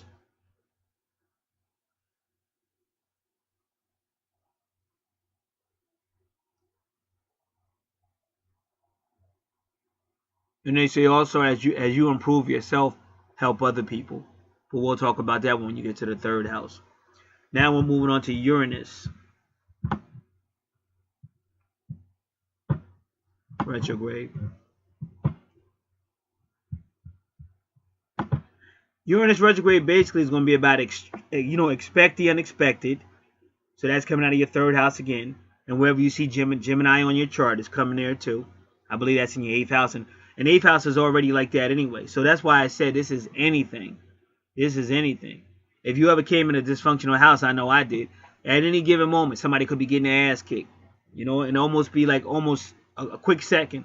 1 minute the house sound one way. Next minute something break off and somebody getting jacked up. That's kind of like when you got that's a Uranus or Uranus retrograde, especially in like when I'm talking about the family section. So anything could happen, good things, bad things, but they could. This is why I be trying to tell you about astrology, because shit'll be happening, and inside that has to do with you. Like right now, I got a car outside my house. Don't nobody know who that car owned it, and this car look good, and it's an SUV, license plate, and don't nobody know where that thing came from. And it arrived at a time that's kind of crazy, because normally a person parks there, but that person be switching cars too. But it's not that she got nothing to do with it. But that car showed up when she was going, so we thought it was one of her cars or something, because she be switching up. That car just been sitting there. Now a whole lot of weird stuff coming on. Like that mystic experience I had, I know it got something to do with that car, because all kind of crazy stuff was happening around that car and stuff. So what I'm trying to tell you, it's a lot of stuff that'll be attracted around you. They're saying, especially with the Uranus retrograde, things will be happening around you, internally, but also externally.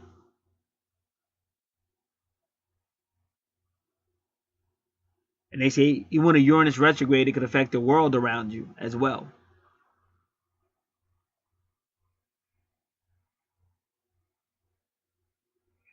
Now, Uranus retrograde means you'll change up.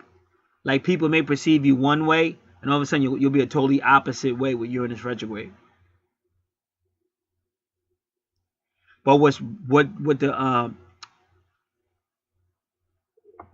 a person has to be aware of with Uranus retrograde, they become very extreme. They're not neither hot nor cold. They're extreme. There ain't no middle ground. Like that. I mean, let me take that back. They're either extremely hot or extremely cold, but it ain't no compromise, no middle ground, which is also dangerous. So again, your third house is a very dangerous house. And whenever you're dealing with any type of children, you always got to protect the children.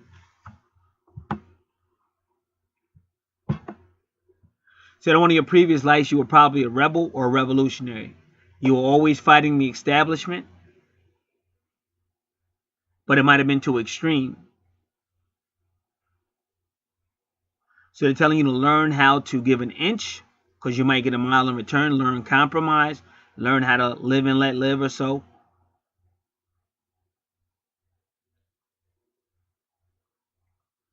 And appreciate that structure or Capricorn or Saturn is needed at sometimes. But again, Capricorn in your third house could also mean she's found a job in creativity, or a job in communications, a job in short distance travel, a job working with children. That's all the possibilities for that third house. Now, we have to go to the eighth house. Well, no, we're going to do 22 degrees Capricorn.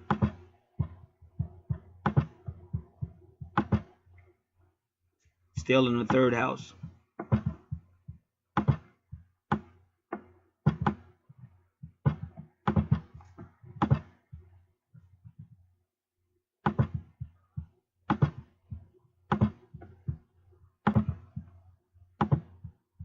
impulsive, sensual, and weak character. One uses one's intellectual and financial resources with the sole objective to fulfill one's passion and whims. So-called friends take advantage of one's carelessness and disappear as soon as money becomes scarce.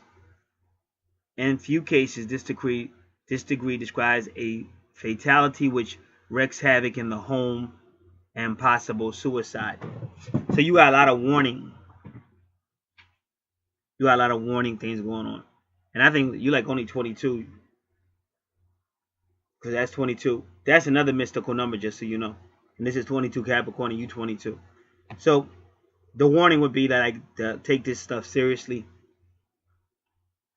Because at the end of the day, what I like about astrology, I could change it. Because what a Leo is, that's my sun sign. But I'm no longer a sun sign Leo. Or I choose to be a Leo when I choose to be a Leo. But I love my Capricorn. I'm a moon sign Capricorn. But I'm all about that business. I'm serious minded now. But I'm not no young ass kid. So I don't have to be giggling and laughing all the time. And when I want to be Leo, I know I'm a natural Leo. So. But everything's not a big joke. Now don't get me wrong. If you're young, of course you should be out enjoying life and having fun and stuff. But you also got to be careful, especially with a chart like this. All right, because there's a lot of warnings there. Now, 26 degrees. Wow, you even got good fortune at 28. You got a lot of, that's the second one you had at 28.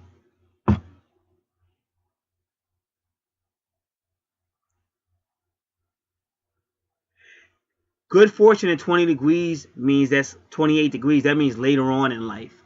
Like 28 and 29 degrees, they're like the last stages in that particular house. So this is later on in life. So whatever I'm about to read is going to apply to later on in life.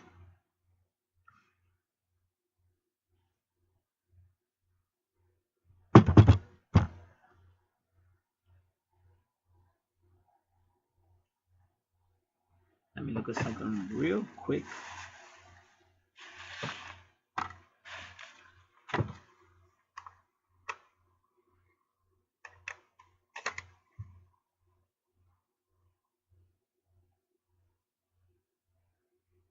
So for the most part, you probably lived a nice amount of lifetimes. You might even be an old soul. Give me a second.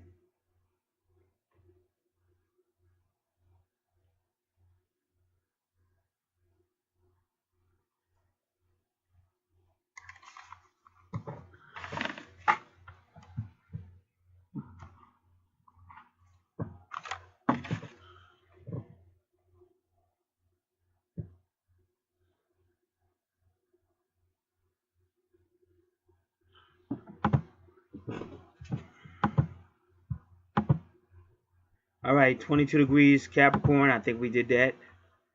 Now we want 26 degrees Capricorn.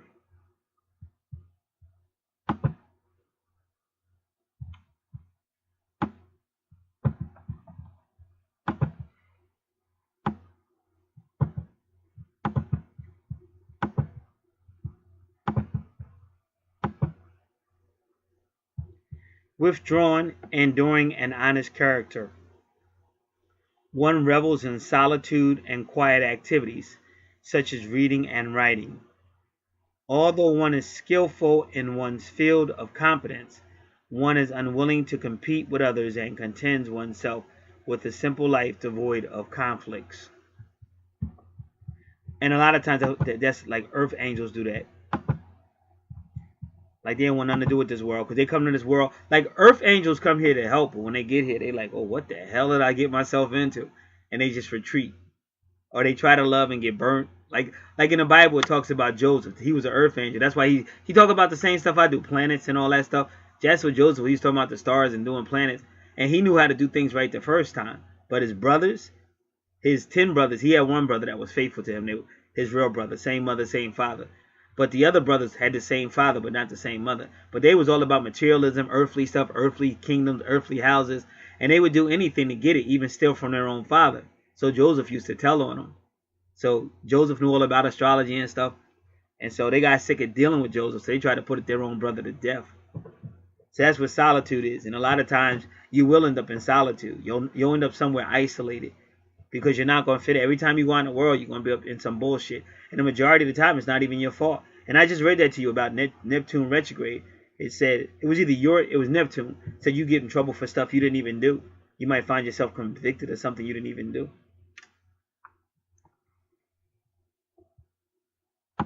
So at that 26 degrees Capricorn, this is a person saying, okay, I'm a little sick of this. That's why you hear me say I love my Capricorn side. And then it seems like after that 26 degrees Capricorn, you've reached maturity, because now you're at 28 degrees good fortune. Now you'll see good fortune in this house, but not at first, because you got to learn, like, this is part of it, what you're learning right now, and other things you learn in life. So give me a moment. We'll do 28 degrees Capricorn.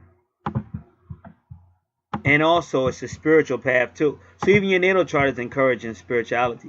Cause like I said, I heard somebody tell me today, but I hear this sometimes. Oh, you know, I've heard you before, and I really didn't want to use you, and blah blah blah. But I'm so glad I did, and blah blah blah. Yeah, because somehow down a path, either you matured a little bit, or whatever inside of you knew you had to. And I'm not saying that to be. It's just the truth. Just like I said, anything Joseph said, he was telling the truth. It's just they didn't want to deal with it. So it was easier, like I said, they run. It's easy to kill you one way or another. They run or they go away from you. But the more they get smacked around by this planet, and their insides is crying out for answers.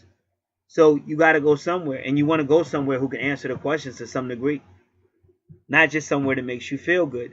Because that's like a crack addict. A crack addict's going to go somewhere that makes them feel good. And you see a lot of them out here on YouTube. But they never get better. They just feel good. But what's going to happen when you still have to deal with the problem that you're running from? So that 28 degrees is more spiritual and a little bit of wisdom. And it's at the end of that particular lesson that you're learning in that house. And Capricorn does represent that lesson. It represents Saturn, or the lesson. 28 degrees Capricorn. Loyal, creative, and contemplative. Character endowed with poetic and artistic gifts. So you might even start doing your art again after the situation, your poetry and stuff, because that is what the third house is. Third house deals a lot with poetry. One enjoys the simple pleasures offered by nature, so you might even be spending more time out in nature, and finds in the beauties of an inexhaustible source of inspiration. And that's coming off Pisces, because if Neptune's there, that means you got Pisces energy. So that means you come to some closure. By the time you get to 28 degrees, you've come to some type of closure, which is probably coming out of your 12th house through Neptune. Neptune rules Pisces. Pisces is your 12th house. Success can be achieved in any artistic discipline. So you'll even be willing to do your artistic pursuits as well. In law or medicine. Should the natal chart concur, this degree indicates stays in the countrysides or in the mountainside for health reasons. So we already told you about the health possibilities with Neptune retrograde. So they may push you, but I also told you about isolation. Because sometimes God will get you out of here. Sometimes he won't. But sometimes God will get you away from, like, most of these people, because these people are not, they're just, you already know what goes on. It's all about energy. You got this one cheating on that one. These marriages can't stay together. This one going. So you got all this anti-God energy. And you might not even be a spiritual person. I don't know. But the bottom line is, it's on your chart that at some point, whenever you get to them 28s, that's spiritual. You finally realize you can't function without it. And I didn't write the natal, but I could have told you that. But I didn't write the natal chart. I didn't write the degrees. Now, good fortune in Capricorn. That's what I want to do first.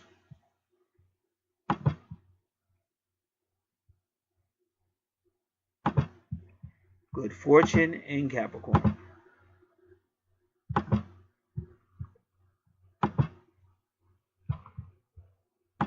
Good fortune in Capricorn.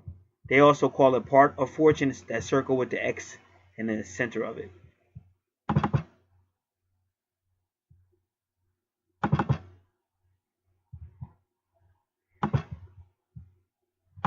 Good fortune in Capricorn.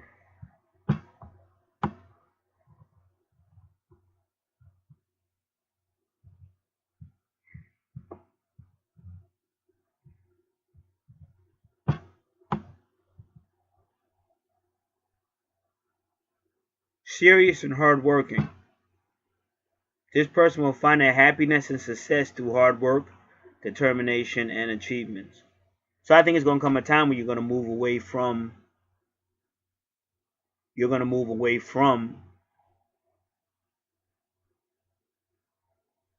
what I call the BS. And it may be doing this hard work stuff that you find this person who's kind of like your twin soul. But like I said, your second house is pretty good. But it's a lot. It's just a lot of turmoil, especially in that first house.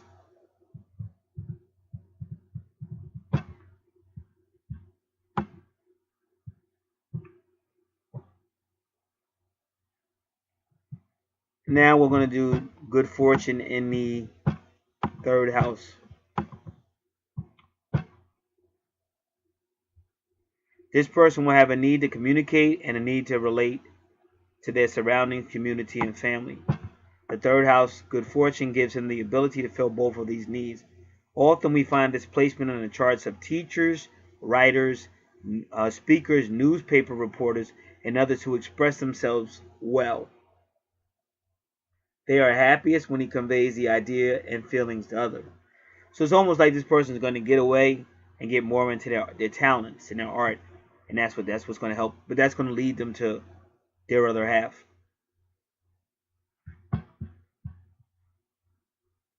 Or if they were arguing and went into separation, that's going to lead them back to the other half.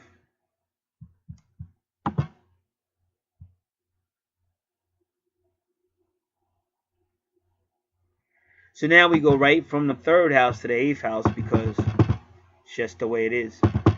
Back in Gemini.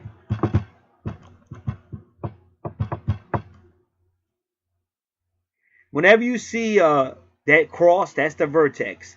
Whenever you see the vertex in the eighth house, that's usually definitely your soulmate or your twin soul. Your soulmate is anybody in your soul group. This is how it really works. Everything came from spirit. Spirit is source. Spirit wanted to come down to this material world and experience it. So it created a soul. Once you created a soul, that is your soul family. But now you're looking at it so you can understand it. It's like an 8-slice pizza. That's the soul. 7 pieces go down. But the 8th piece, they cut in half. Now that's your twin soul. Now, you only have one twin soul, yin and yang, whatever. But you have soul mates. So you could have people you're real close to. You can have people that you have almost similar experiences with. Your twin can read each other's mind, telepathy, dreams. And this is why people be going crazy. Because they're like, I know he's my twin. I know he's my twin. And if I'm looking on a chart, I'd be like, no, he's not. And they really flip out. But then as time goes by, then they get another chart. And then it's like, that's the twin. And a lot of times, people are doing all of this on emotions. You know what I'm saying? It's just emotions. Oh, I know it's my twin. And they get really upset. Oh, don't tell me. They won't listen to no logic. And then when a person gets on their nerves or something don't go right, then they go, well, maybe it's not my twin. Maybe it's a... So you see a lot of that out here on YouTube. So that's why I said it's only so much I can do. So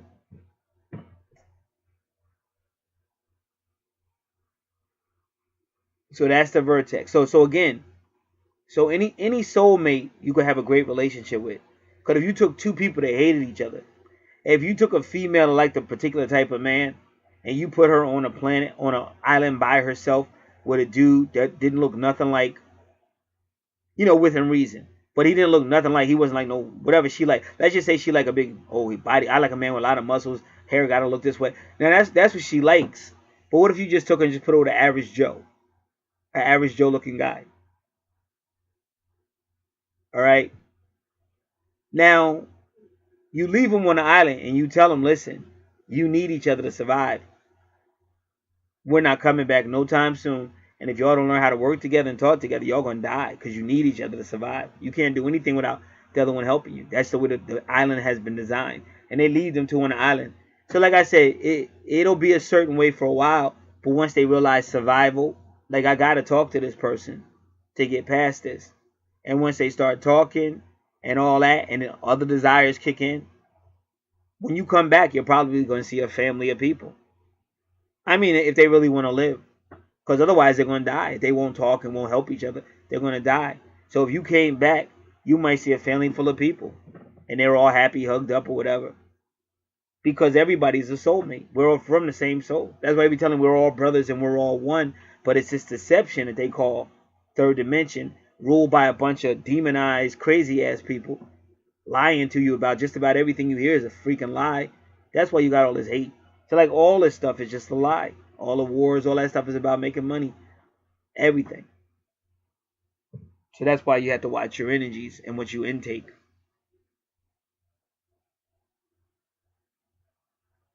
So that is your soulmate, which is probably your twin soul because it's right in that house. Your 8th house will be the soul house. So, first thing we're going to do is Lilith in the 8th house. As I always tell people, I have a lot of information on Lilith, so it's going to take a moment.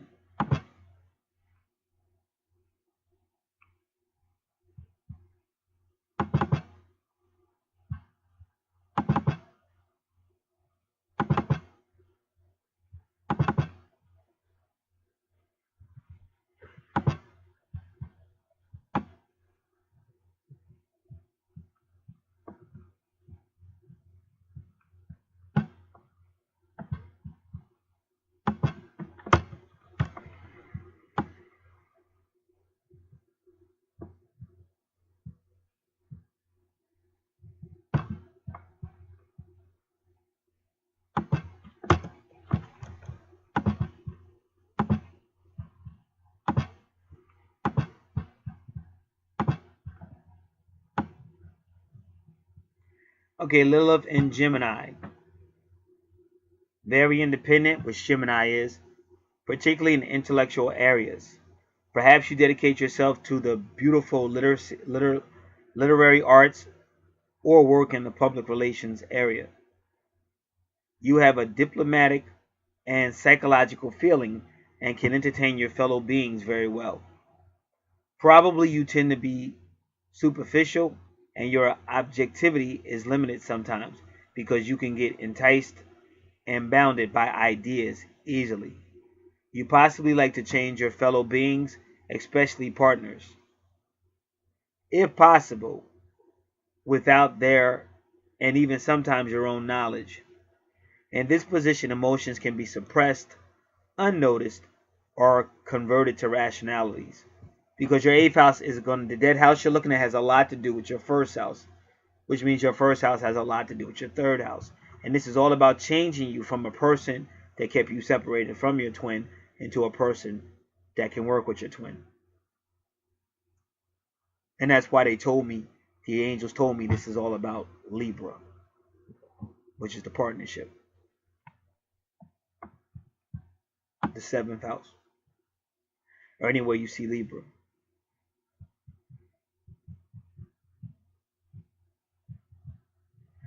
Lilith in the 8th house.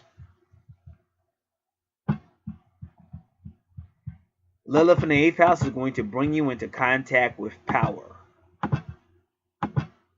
Perhaps you don't notice it at all, or you don't want to admit that people use their power. There is also the possibility that you misjudge your own power by suppressing others. Possibly you expose yourself consciously to dangers to get enticed to dangerous and sexual activities. I think this natal chart did say this person kind of would like dangers if this is the same chart that was said earlier in the reading. This position usually brings contacts with death and losses in early years.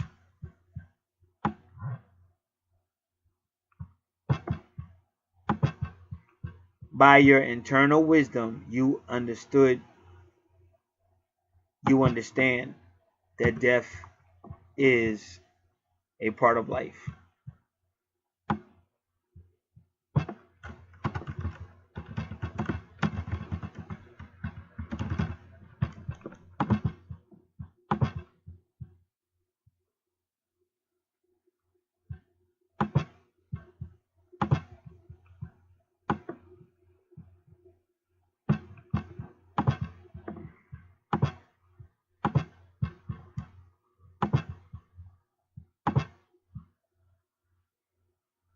All right.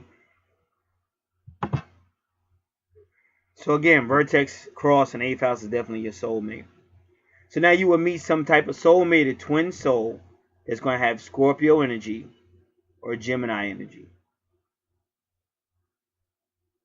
And we've already checked those houses out for the most part. So now we want to do Gemini in the 8th house.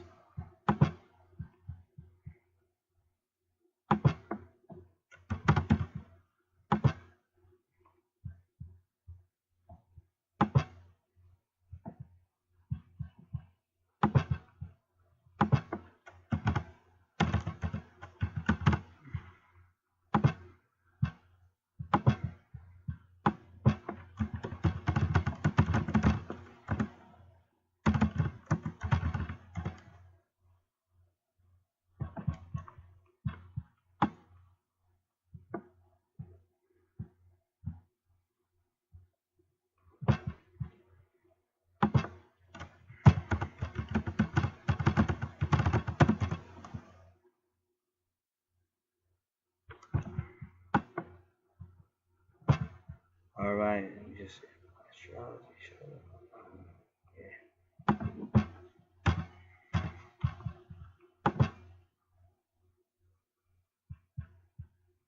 All right, this is Astrology Club.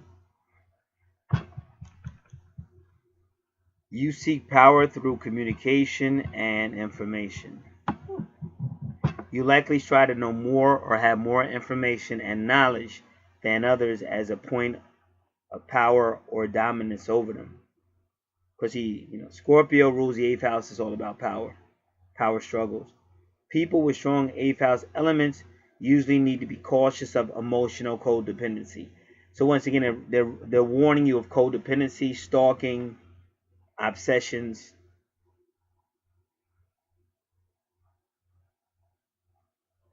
So with Gemini in the 8th house, the desire is to have power over or to control the minds of others through financial, material, or physical means rather than to control their emotions. But you see that in your 2nd house. Remember, the 2nd house ruled by Taurus is your money. The 8th house is other people's money. But now with Gemini in the 8th house means you're good at the brotherhood. Like you're really good at getting other people's money. If you got Gemini in your 8th house, because that's the brotherhood, however it's done. But Gemini could be siblings, brothers and sisters, but it could also be young people. But it can also just be young-minded people.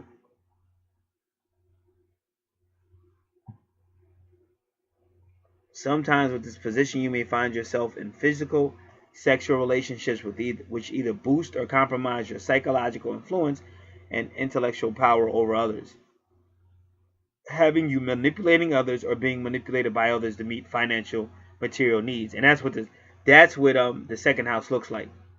It looks like she hooks up with somebody who definitely is taking care of them bills and stuff.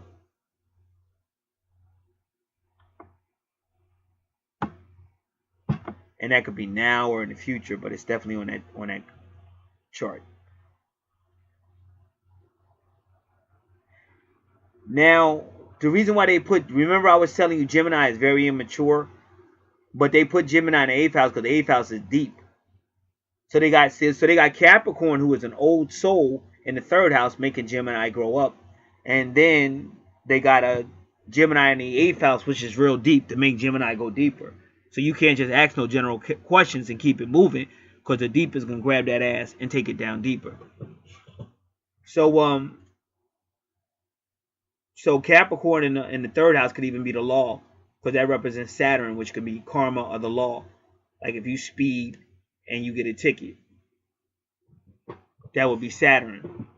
Now, if it was Pluto retrograde, if you speed and got your whole car would blow up, or you would be speeding and getting a terrible accident where there's going to be some type of loss, either your car, some type of health with you, or hurting somebody else or whatever. That's a more severe law with Pluto retrograde. But fortunately, she doesn't have Pluto retrograde on her chart. So the 8th house gives Gemini the ability to understand the mysteries of life, because it's forcing them to. They say to search for truth, but I'm not going to say to search for truth. I'm saying Gemini will be forced by that Scorpion energy to go deep. However they do it. Like I said, it's like when somebody never read a book before and they get locked up. And now they reading books and all that. Or you see somebody that when they first went to prison, they was like a murderer, like a street murderer, crazy. But then they ain't got nothing to do but read. And then when they come out of that jail, so they a totally different person. Like they don't even want to live that lifestyle no more.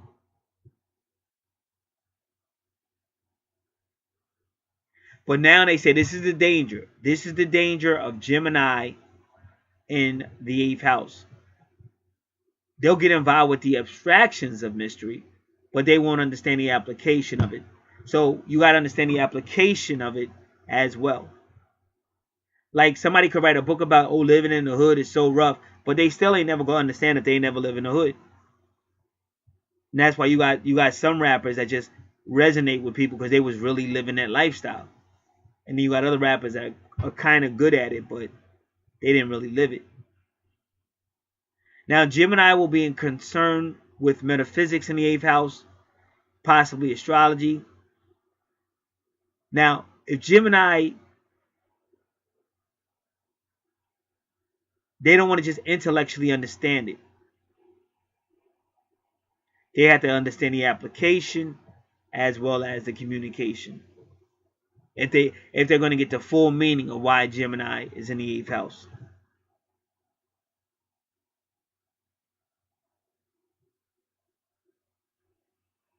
And you don't want to, and they say Gemini tries to achieve higher knowledge just to have higher knowledge. Because Gemini is a lot like Aquarius. They're quite similar. They both like their freedom and they like to use knowledge, but they don't like to go deep.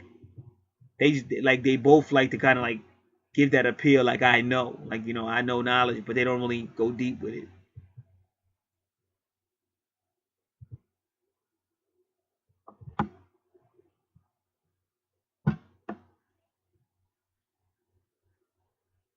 And they're trying to teach Gemini in the 8th house to stop going from one subject to another. That's what I said earlier. They'll ask a question too about the first topic, and you want to go deeper to really show them application and all that, and they ain't trying to hear all that. They're trying to go to question number 2 or whatever, and you're trying to stop and wait. We haven't finished question number 1, but they lose interest real quick because they figure like, look, we already talked about that. Let's move on, and you don't want to because you got to go deeper with this. So that's why they put Gemini. And that makes them better for a relationship. Because you don't want somebody that's just going to be popping in and popping out. You want somebody that's really in it for the long run. If you want a relationship, you want it to be real. You don't want it to be superficial. Especially Scorpio. Scorpio wants to go deep. Scorpio wants to be emotional. Scorpio needs it all. And see Taurus.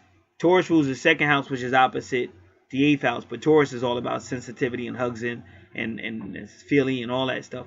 And she has Taurus in her 7th house, where Libra is, but that's Libra rules it. That's a relationship.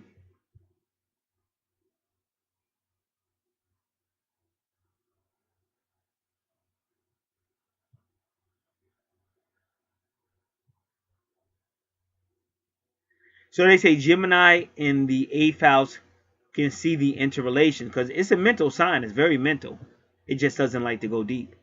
But it can still see the interrelations between the various disciplines of esoteric knowledge and thus can see the common ground between them. Meaning Gemini is already a creative sign, but in the 8th house, once it starts to apply it and get to deepness, it'll be even better writer. Like really quick, because it just came into my mind because we're talking about writing. See, a person on one level, they might say, we went out on a beautiful date and then we went home and we became intimate, and they stop it. But a better writer, they're gonna take you to the whole thing. They're gonna make you feel it, understand it, envision it, and all that. And that's why romance novels are so appealing to people, because whoever writes them knows how to really make you feel like you're in that moment. So that's a Gemini who understands what the 8th house is all about.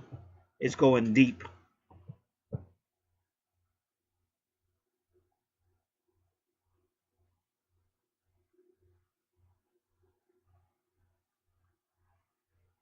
So they're telling you that Pluto in the 1st house, which rules Scorpio, is also helping Gemini in the 8th house go deeper. Saying Pluto is a regenerative force, is going to take you from the purely physical and mundane material aspects to just deepness, whether it's spiritual or whatever deepness it is.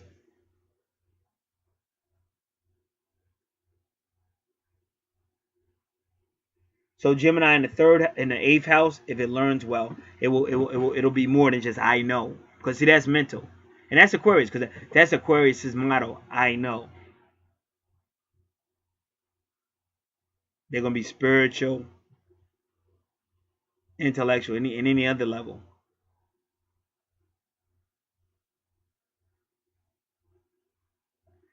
So again, Gemini in the eighth house is being kind of pushed by Scorpio to not be scattered, to focus, stay with it, and go deep. And that's forcing it to be a better relationship. Because that's why twin flame relationships be failing, is because of like Gemini energy and stuff.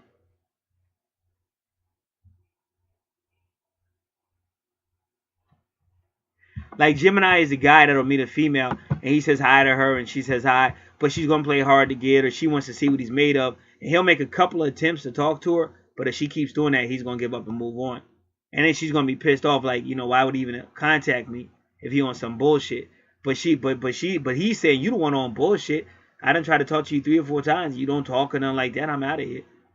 So Gemini, who's been pushed the way I'm saying, he would be more understanding that she's gonna do that. It's only normal. Find a way to connect with her. Maybe tell a couple of jokes, so don't give up on her and all that. And then she likes that because she got that vanity thing going on, and she likes the attention that he didn't give up, and then they can maybe get past it or whatever. It is what it is.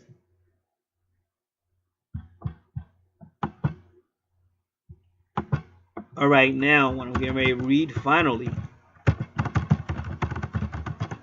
is everything that's in that 8th house.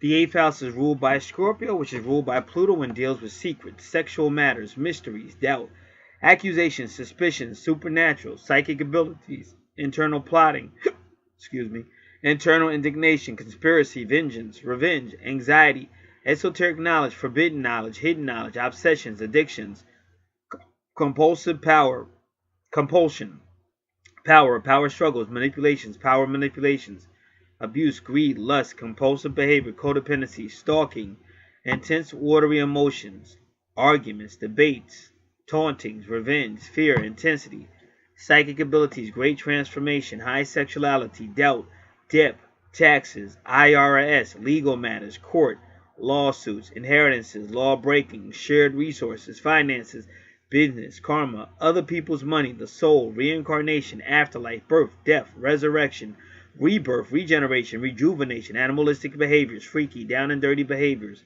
psychological situations, studies, research. Give me one more how to fix this word.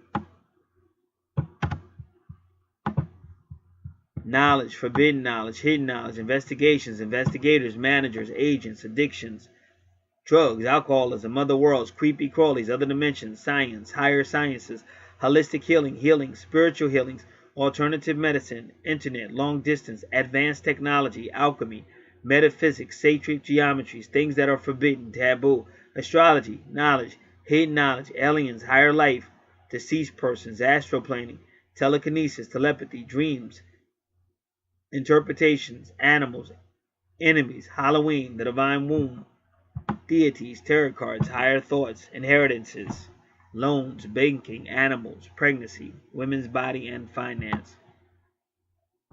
The 8th house rules other people's money and transformations. Other people's money can mean debt, taxes, inheritances, wills, joint finances, shared resources, spouse, partners, and loans. The 8th house is on the same axis as the 2nd house, which is the axis of money. Transformations can be spiritual, mental, emotional, psychological. Physically, it could be sex, the start of life, pregnancy, process of life, and major transformations to the woman's body, and death, literally or figuratively. The 8th house is one of the 3 relationship houses. 5th house is love. 7th house commitment. 8th house is sex. And you have that in your 1st house. The 8th house really is in your 1st house with Scorpio.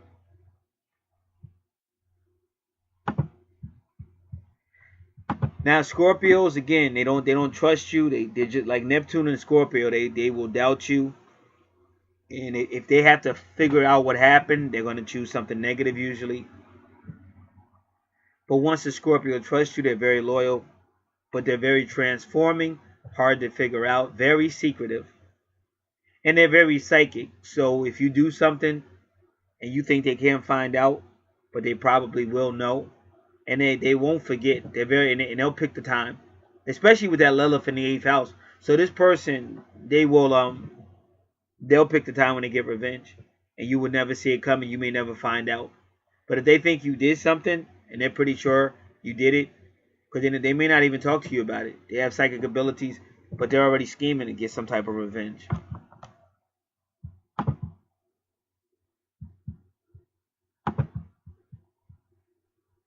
So because of the placements of a house, as we said earlier, she may find herself in some type of lawsuits regarding other people's money, because you can see it all over the chart.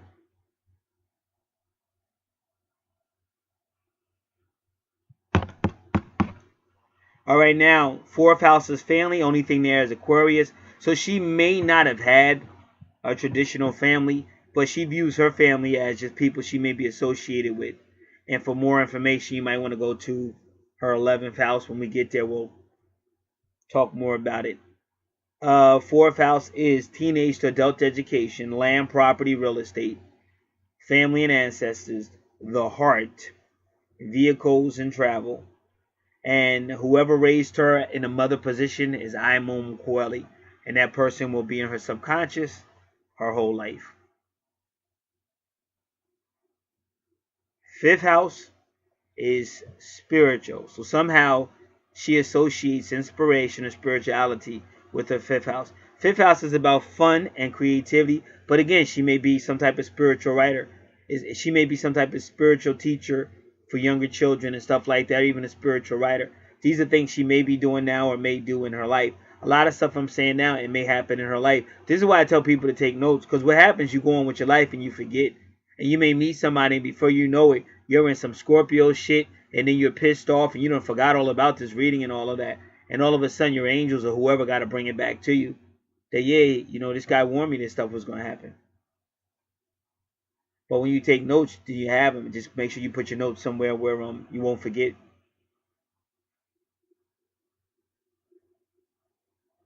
Like with me, like I understand a lot of things better now. But I was always spiritual, a little bit of metaphysical. But I didn't really get pushed into this, except for my twin flame. Trying to understand what was going on with that situation, it really pushed me into this.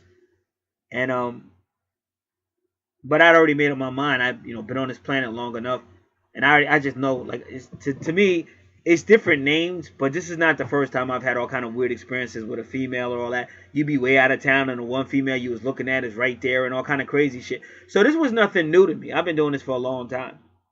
You're on a very metaphysical planet, and what you have at the end of the day is you have a lot of energies that are greatly interested in your life for whatever reason.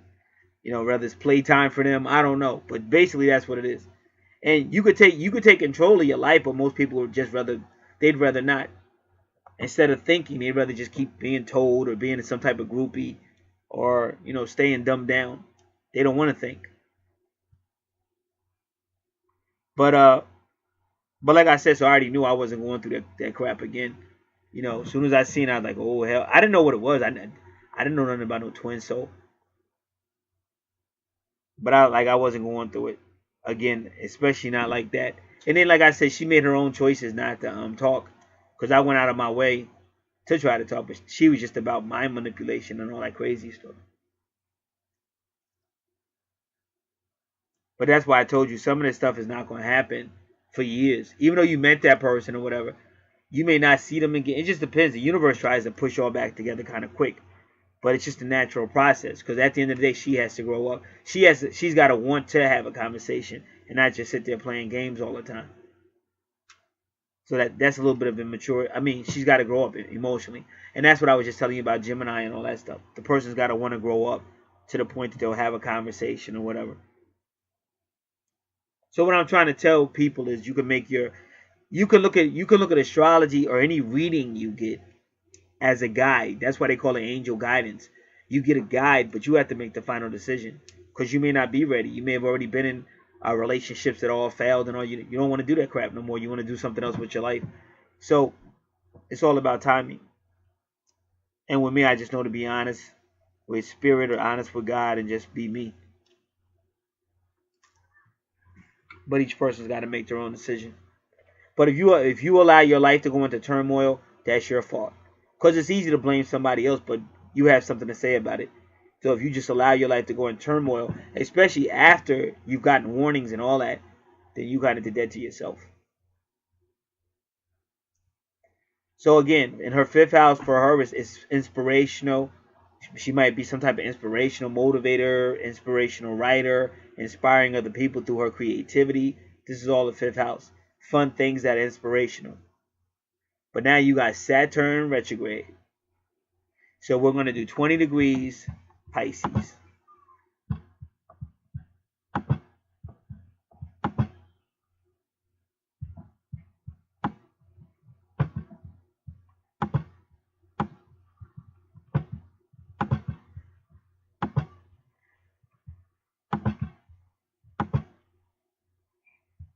Lazy, straightforward, irascible character, inclined to give orders rather than roll up one's sleeves.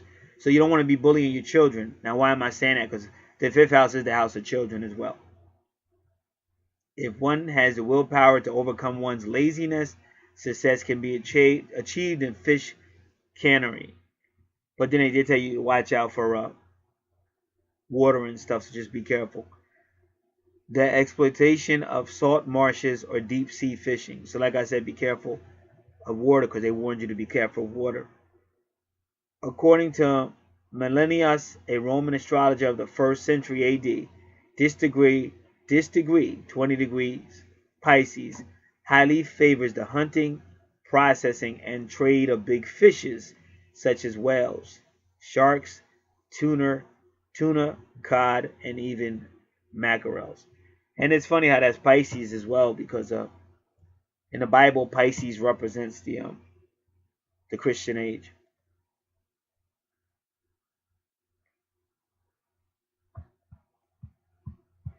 And Leo represents Messiah, the Lion of Judah. So it's kind of interesting that you have that there. With Saturn, which kind of represents Satan. But this is retrograde. So let's check out Saturn retrograde.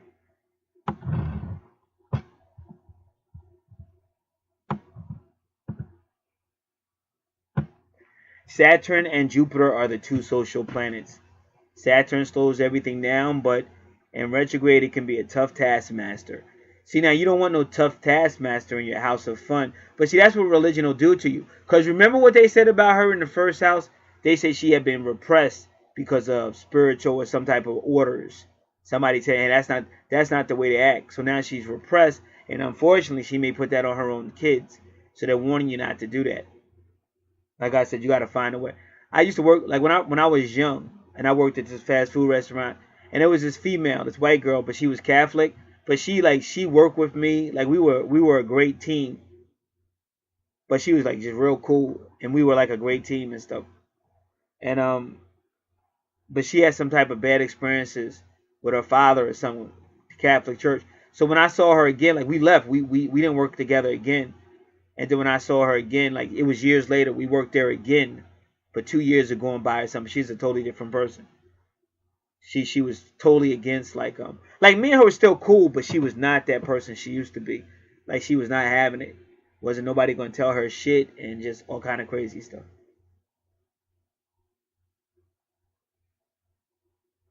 So you don't want to be a tough taskmaster, especially on children, because you're going to pay for that. Again, Saturn is karma.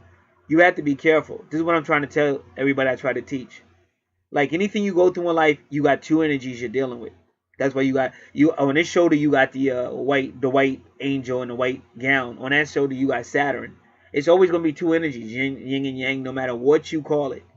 But what you don't understand is the so-called evil energy will set you up, and it'll be allowed to do that.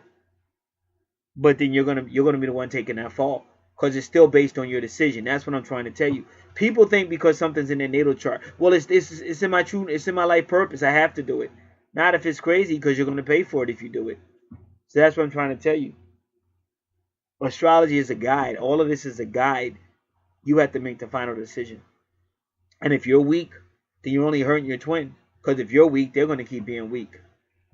And if your twin really wants to make some type of connection, they're going to have to step it up. And what I'm trying to tell people, if they got your phone number or whatever, and they never step it up, that means they was never going to step it up before in the first place. So you would have been wasting all that time with somebody. Wasn't nothing good coming out of that.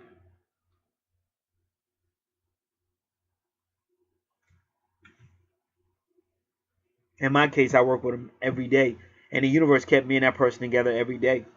And it was really like I could be way on the other side of the building, and somehow she'd be over there too. And it would be times I would tell the universe I want to talk to her, and they would bring it. I'd walk, and she'd be standing right there. So I know how powerful this stuff is. This is why I do what I do. I know it's powerful, and that's why I have low patience for people that just don't want to get it. It's not that difficult, and you have somebody helping you. If they made it as affordable as they reasonably can, it's like all I'm trying to do is help. But if you want to stay dumbed down or third dimensional, that's a choice you're making. So this is definitely warning you against being a tough taskmaster in the 5th house, because that's supposed to be a house of fun. So that's what they're trying to tell you, to get out, get nature, find things that make you smile. And remember, sometimes our parents, maybe they're kind of a pushy or abusive, because their parents might have been abusive or pushy. But you have to be your own person. You really have to know what your life is. And you got to want to laugh and have fun. Because especially you're a twin soul.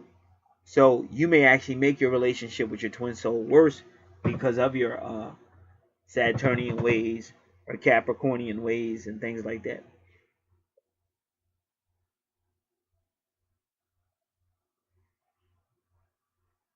So during a Saturn retrograde, you can't be impatient. You can't rush.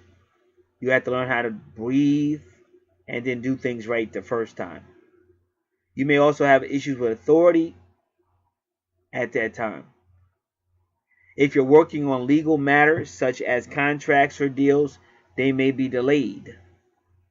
Deadlines may be extended. You may find yourself working on something you thought was already complete. So in a past life, you may have always been in conflict with authority. And that goes back to your Uranus retrograde as well. So you may feel persecuted by your boss, your upper management. Anybody who has a say over you, you may feel like they're bossing you around.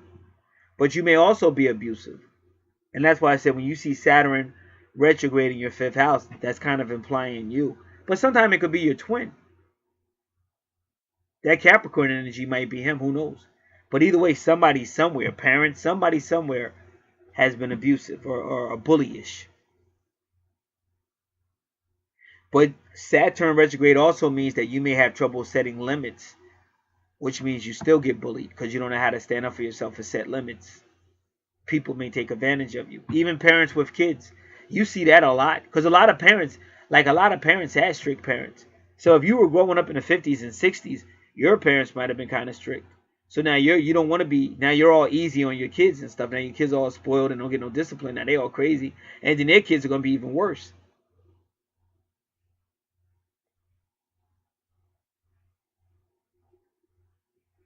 So they say if you have a problem voicing your opinions, you have to learn how to speak up. Because otherwise you're going to be victimized. But at the same time, you also have to learn patience. Because Saturn retrograde implies impatience. So in a past lifetime, you have experienced some type of abusive situations. You were either the victim or the abuser. You may have been a prisoner. Or you might have been an abusive ruler. And you were probably immensely impatient. Looking for an easy way out. And they already said that about being lazy. Looking for an easy way out. Just like I remember I used to hear parents say, well, not parents, one of my parents used to say that. Oh, kids, you have kids to clean up. You have kids to clean up the house and stuff. Now, that's not why you have kids. I mean, that could be one of the reasons that the kids, but that's not the reason why you have it. Kids. That just comes from being in somebody's house and you're young. Clean up. Because you probably made a lot of the mess. But that's not why you have kids.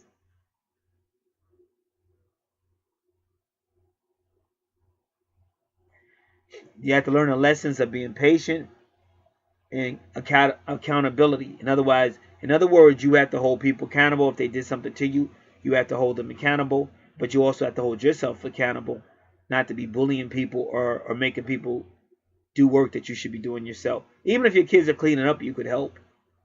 So anybody thinks, oh, they're going to clean up and I'm just going to sit around. You can't. You got to help. Now, you may say, listen, I cook. You guys are going to clean. That's fair. But whatever you're doing, they have to realize it's fair. It can't be bullying.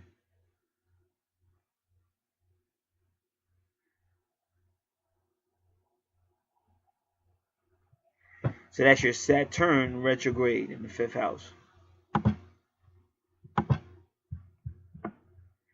6th house, a lot of aggression, but that's a good house. And that's a Virgo. The 6th house. Virgo is all about health, healing, the home, service, daily activities, small children, co-workers, subordinates. So Aries is not a bad place there because they're trying to heal. And what your 6th house is trying to help you heal your 1st house, because that's where you got all that kind of like I call ruthless aggression. Now the 7th house ruled by Libra, but you got Taurus there. Libra is all about partnerships, the home, possibly open enemies, contracts, agreements, the law. Now Taurus again rules the 2nd house. Is all about possessions, value system, and finances. So their 7th house, even though the only thing there is Taurus. So to get a little viewpoint, go back to the 2nd house, because Taurus rules the 2nd house, and their house may be somewhat materialistic, and Taurus is a earth sign, so it might be a little earthy, a little materialistic, because of what we talked about in the 2nd house. And Tauruses can be good for relationships. They're very sensual, but they can be very patient, so they can be very good for a relationship. We already did the 8th house. 9th house is usually a foreign family or foreign in-law. This is the family structure we've already dealt with. But it could even be this person can be educated, because it also deals with education. It's teenage to adult education. But this person may be an educated person based on their 3rd house, their 9th house, and probably even their 4th house, because Aquarius likes to take in knowledge. Aquarius says, I know. So this person may like to read a lot or take in knowledge. And Scorpio can kind of be that way too. And they got Gemini in the 8th house ruled by Scorpio. So they may like to take in knowledge. They may be a highly educated person with degrees, or they may have been in and out of school learning, or they may just like to take in knowledge. But they seem like they do, based on the placement.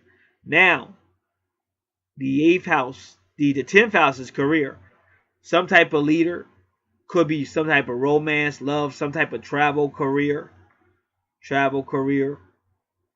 And it was funny because we already said it was spiritual or inspirational. So this might be some type of inspirational teacher somewhere. At some point, inspirational teacher, motivational teacher. They may travel around, even with music and stuff. Inspiring people. And again, it's still about the children, because the 5th house ruled by Leo is all about the children. Leo's all about the children, getting out and having fun. But pretty much a leadership position might have something to do with romance, maybe. Now your medium Coeli also works with your true north node, which is your life purpose, but we'll get back to that when we see your true north node. And there you see Libra. So this is some type of relationship thing too, that him and her may have going on. 18 degrees, Leo.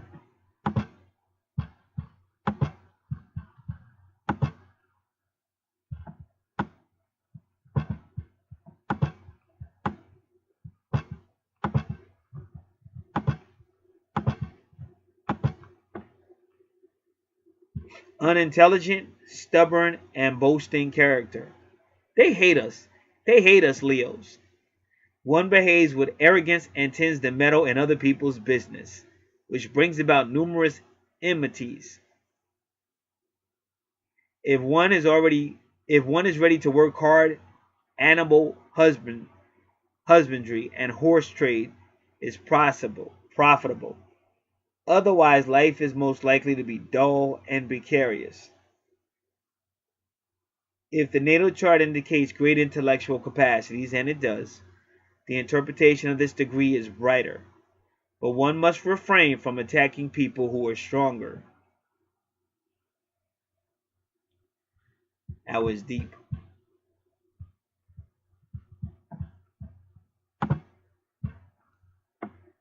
All right. 19. Now Vesta works with Virgo, but it's the priestess. Vesta is the priestess. Virgo is kind of like the Virgin Mary. So your 11th house is kind of spiritual. And it deals with the home as well.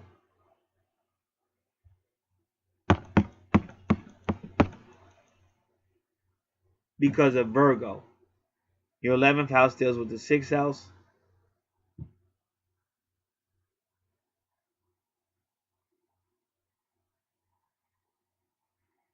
So when you see Vesta, you have to be careful because this is the house you're going to use most of your energy in.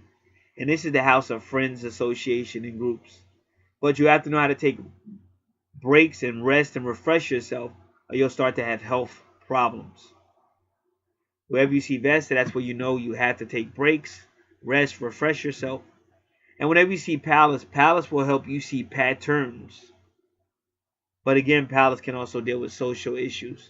And that would be appropriate since it's in the 11th house of friends, association, groups. So somehow you're trying to do some type of healing from a spiritual perspective. And that seems to be some type of career you're going to try to do with your 5th house, your 10th house, and your 11th house. But now you got 19 degrees at Virgo.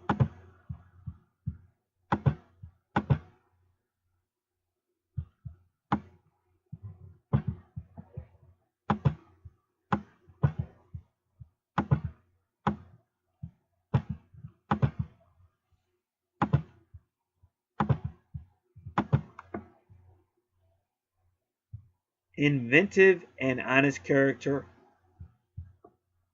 always ready to defend one's rights and the laws in general. Although not particularly quarrelsome, one never hesitates to fight back whenever one is attacked. Ingenious reforms and inventions aiming at putting an end to entrenched routine bring about success, fame, and financial gains. But also jealousy. All go-between occupations are very favored. In other words, like a mediator, including those of arbitrator or mediation. Unless Jupiter and Mercury are positioned in Virgo in the natal chart, Jupiter rules the descendant. Let's do this again. Unless Jupiter and Mercury are positioned in Virgo in the natal chart, and Jupiter rules the descendant, it is advisable to avoid traveling to foreign countries. So let me look at this real quick.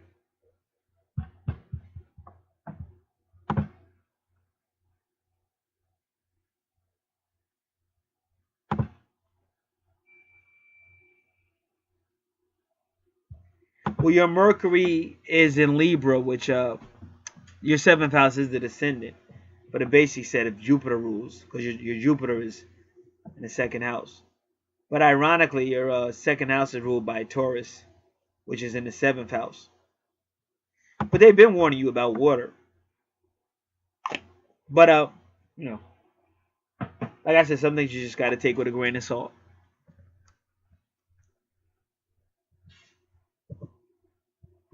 It is advisable to avoid traveling to foreign countries because one may undergo serious accidents, treachery, political or religious conflicts. So what I be trying to say, that's why you get readings and stuff like that before you go or whatever you need to do. And I always tell people to make sure you got a good horoscope that you check out and check it regularly. So it says you may get involved with serious accidents, treachery, political or religious conflicts. You may be injured by secret enemies. Happiness and wealth are most likely to be short-lived and followed by sorrow and regrets. But you would have to why? Because you're trying to heal people. Yeah, but I see this a lot. I see this a lot because see Virgo. See what a lot. See, you gotta understand metaphysics.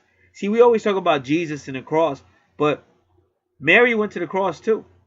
But you just don't understand the metaphysics. And that's why when Mel Gibson did the Passion, he made sure you saw Mary suffering. And like Catholics know that. See, when you understand metaphysics, there's no way that the pain he went through, she didn't feel. And also, because this was a supernatural connection. This was a divine feminine and a divine masculine. This was a divine mother and a divine son. So everything he felt, she felt. So Mel Gibson tried to show you that, but he couldn't tell you that because you wouldn't accept it. So he showed it by movie with her cleaning up the blood and all that. But if you really study The Passion by Mel Gibson, it was just about it was just as much about Mary as it was about Jesus. See, Vesta is a priestess. That's why I said learn metaphysics, because then you understand why you go through shit. Oh, it just seems like somebody hates me. Yeah, because it's a sacrifice. So that's what you got going on in your 11th house. And when you understand that, you can get around it because you'll learn your strength and you'll stop worrying about people. Why don't people like me? Why does it seem the whole world is out to get me? Why are people staring at me crazy? But the more you realize you got to go to source, because that's where you're going to get your strength from. And that's why I say when you understand the whole twin flame, sometimes your twin flame pushes you more into metaphysics. I got more into metaphysics, more with the archangel cards, more into better understanding. Bam, bam, bam. I had a better understanding of God because I understand the metaphysics. And the Bible tells you in Matthew 13, it's mysteries to the kingdom. That's the mysticism, the metaphysics. That's why when you study the Catholic religion, they deal with a lot of mystical stuff. You know, Our Lady. And all these Our Ladies always have some type of crying or blood coming out of statues and people bleeding oil. And then when you touch the oil, you get healing or you get prosperity. This is mysticism. Now they spooked out people say, oh, it's evil, but it's not.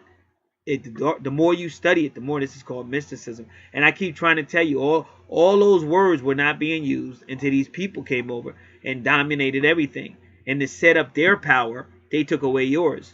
And everything you believe that made you strong, they cursed it. They got you cursing your own power. I mean, these people devil at their best. But people are waking up. And that's why I said we can't play that game no more. That's why anybody talking about me is crazy. This is all I've ever done for over 40 years. You're out of your freaking mind. You're the one that needs to study more, not me. So I'm not letting people play these games because that's how you're going to stay being a victim. And it's the same thing with your natal chart. It's telling you right here what it is. You either choose to believe it or you don't.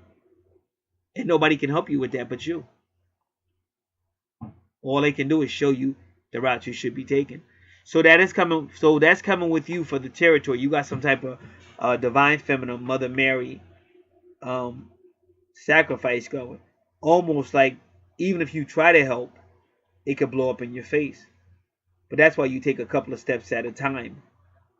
And that's why like slow down, take a couple of steps at a time, breathe, just like they said. Because notice when they said it, right, at Pisces.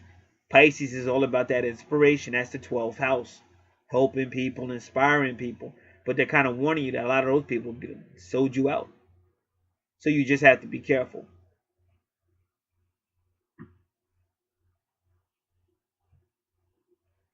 Now in your 12th house, which is your true north node, And now your 12th house is your life purpose. And that goes back to your medium Coeli, which shows that is part of your purpose is couple, agreements, some type of partnership.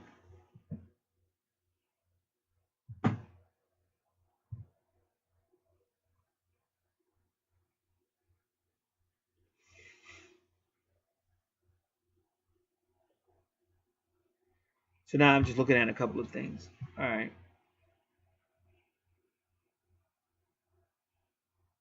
So then you got the 33, which is a great because it's 3 degrees, 3 minutes. At Chiron.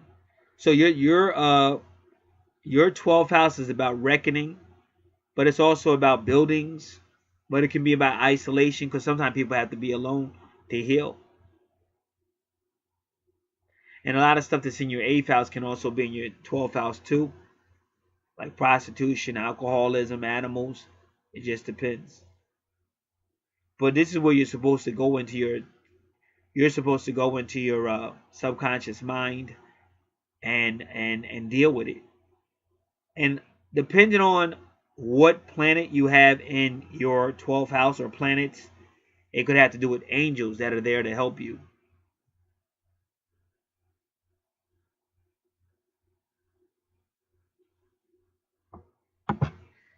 So I don't want to use the Mercury retrograde, but we'll look at Venus and just see.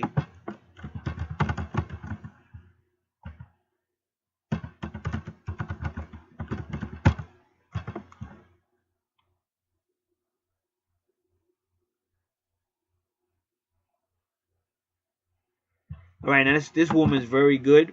She's 8th house. She's the 8th. She's 8 and 12 houses.com. The number 8, the word and, the number 12, the word houses.com, all one word.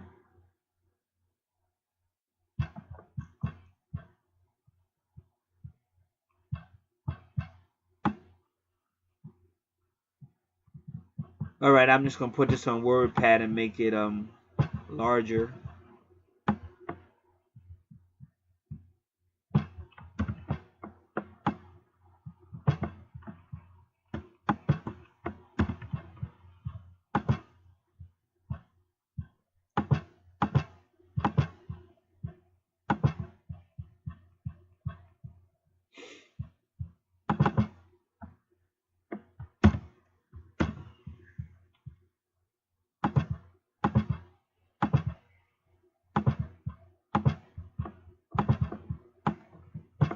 When Venus is in your 12th house, you are a person who hides your emotions and romantic feelings and relationships.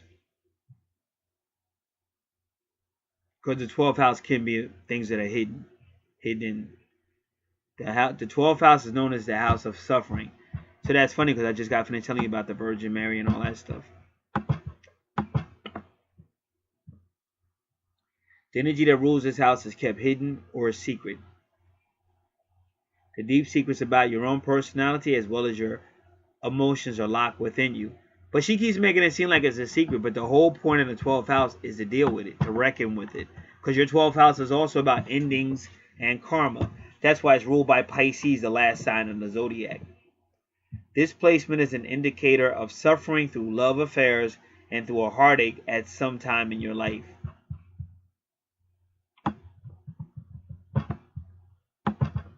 And right away people say, oh, I don't want to suffer. Yeah, but it's choices you make. Because I got a female friend and she does that. You know, because I understand where she's coming from. She just wants to be loved. But you keep meeting guys and jumping in bed with them. You don't have to jump in bed with a guy that fast. So you are kind of bringing the suffering yourself too. The positive energy of this placement is that you are also protected. So this is what I was trying to tell you about. The positive energy of this placement, Venus in the 12th house, is you are also protected by what seems like a guardian angel watching over you. And I've tried to find out who these angels are. When you are at your lowest point and almost ready to give up hope, the universe answers your prayers in many ways. So again, it's spiritual. Don't give up praying. That's why I told you. That's what I've been doing. That's why I do have the power that I have.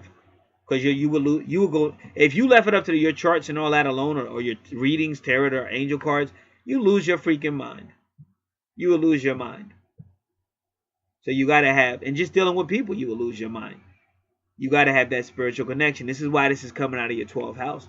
So if you don't have a faith, which I'm not saying you do or don't, I wouldn't know, but they're strongly advising you to get a faith. Somebody you can pray out to who hears your prayers, not just to be talking to somebody who ain't answering you. When you are at your lowest point and ready to give up hope, the universe answers your prayers in many ways, but you got to be praying in order for your universe to answer your prayers.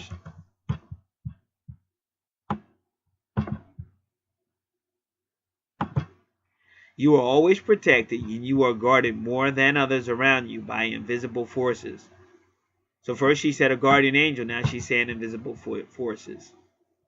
So that's your guardian angel. In the 12th house, it is a Venus energy. But they said you are destined to experience clandestine or secret love affairs.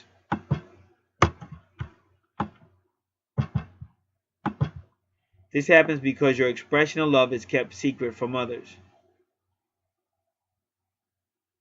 Your initial emotion of love is held within and sometimes never expressed. You might often find yourself in love with someone that is not free. But you got to remember, this is your karmic house. So whatever you do, you're going to have to pay for it.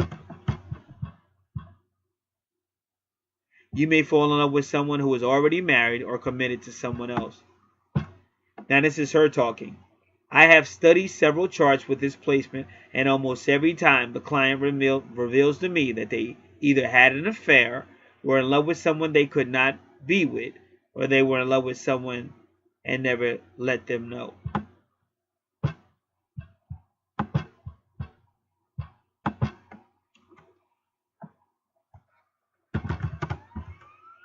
Give me a second, just as I got ready to save this work pad, everything wants to act up.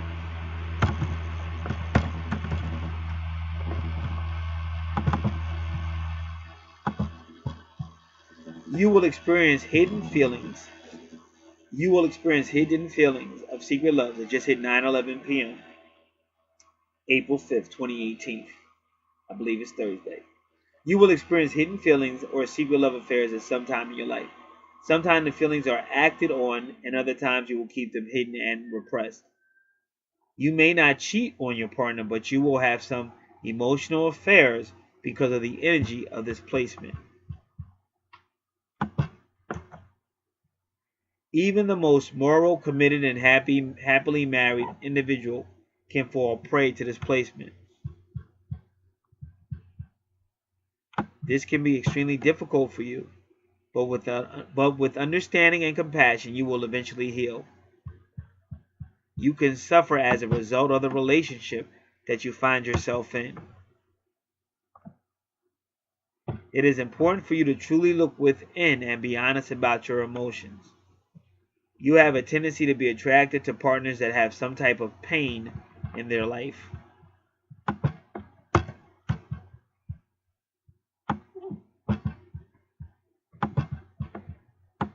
You are attracted to partners who have been wounded.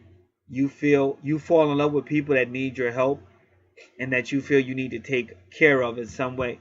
That's that whole mother maternal, but also that whole Mother Mary stuff going on. And you sacrifice yourself because the 12th house is the house of sacrifice. You can attract unhealthy partners that might be mentally, and this can manifest as depression. Okay, now let me read it again.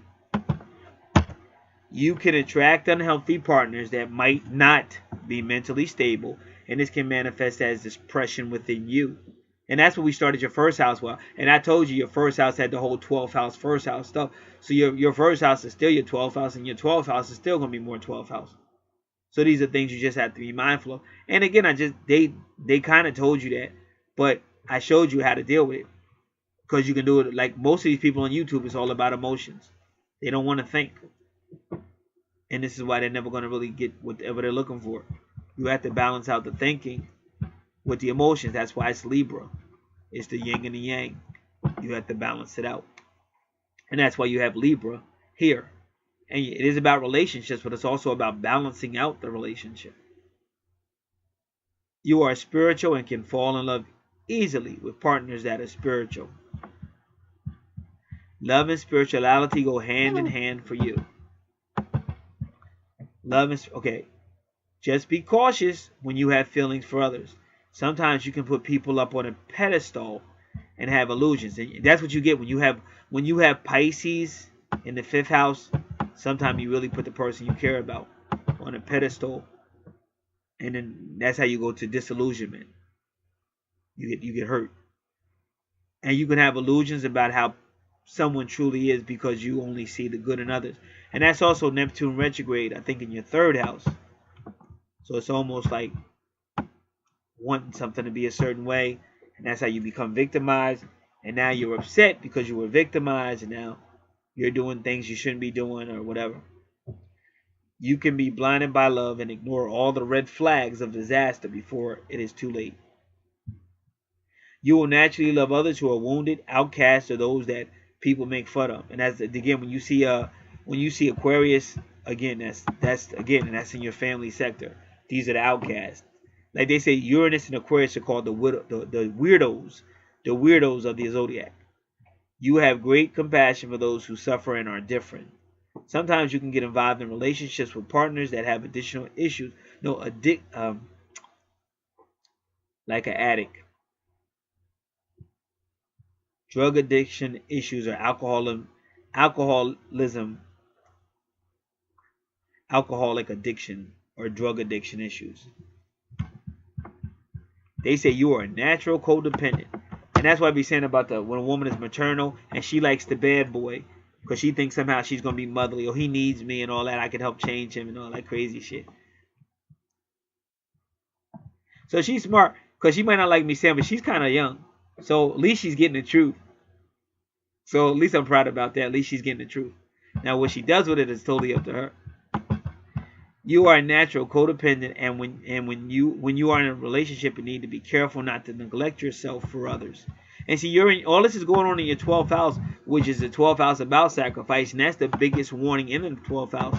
It's okay to help people as long as they're not taking advantage of you, but don't sacrifice yourself.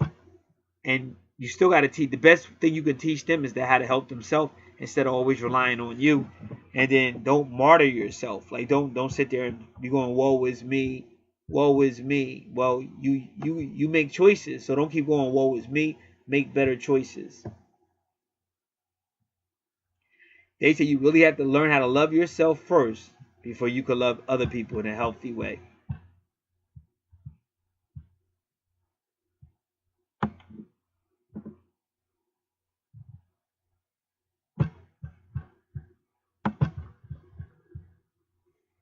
So she kind of reaffirms what she already said. I'm not going to keep saying that because I think that's a bunch of BS. I mean, don't get me wrong. You could find yourself in situations, but you have to remember you still made that situation. Let's just say a man is real good at seducing women. Okay, so the first thing they say is, well, he's a player and it's his fault because he seduced them, and that's kind of true. It's kind of true, but they still went with it. Because ain't nobody seduced them into eating no dog shit. Nobody was such a player. Their game wasn't so good that she ate no dog shit. You understand?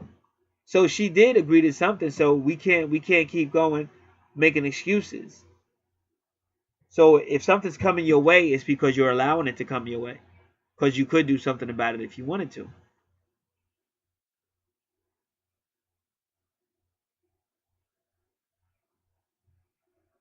So she's kind of justifying it, but I like her website. Normally she gives good advice, but this is your 12th house of reckoning, and it's your 12th house of karma. So if you sleep with somebody else's man, you got karma coming your way. See, that's why I said this is what I be trying to tell people. This is what I'm a technical spiritualist. Okay, if it says that, I'm gonna tell you what it says. But you have people that become emotional and they try to tell you it's okay. It's not okay in your 12th house. Your 12th house is about reckoning. So if you find yourself sleeping with somebody else's person or whatever the heck you're doing, you're going to pay for that. This is your house of karma. This is your house of reckoning.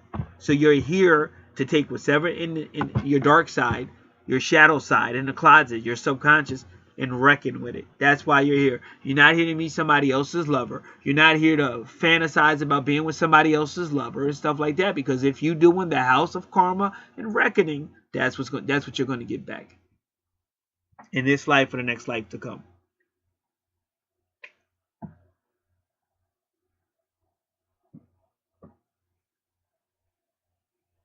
So again, here you may have to reckon with issues with the law. That's Libra. Partnerships, relationships, whatever else we talked about throughout your chart. Open enemies might be there, because they've been warning you about enemies in your 11th house and now your 12th house. Enemies or secret enemies. Like your 7th house is either open enemies or secret enemies. I forget. But either way, it's enemies, so just be on the lookout.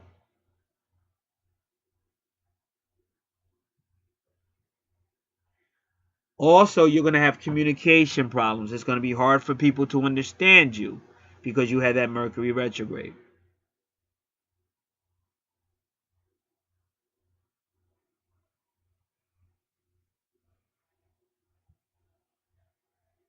So you would have to work on that as well. How can I get people to understand me? But for some reason, you do get healing in the house because of Chiron. So that's either healing for you, healing for your relationship, or healing for the people you help in the 12th house. And then to me, it still looks like you're going to find love because Venus is there.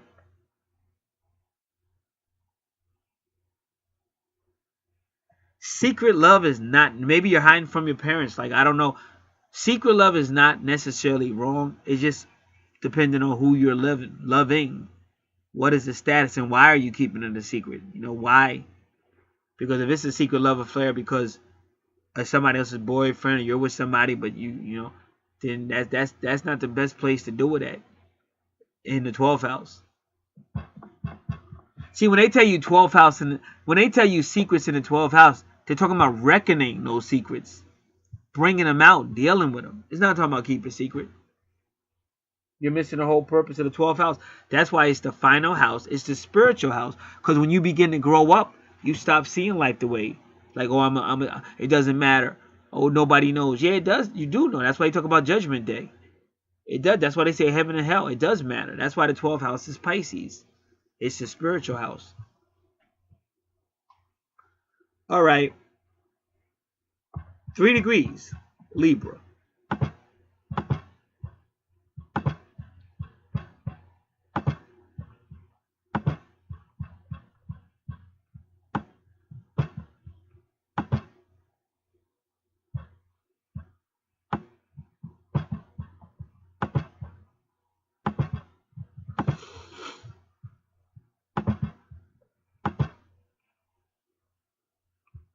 A disheartened man look like methodical.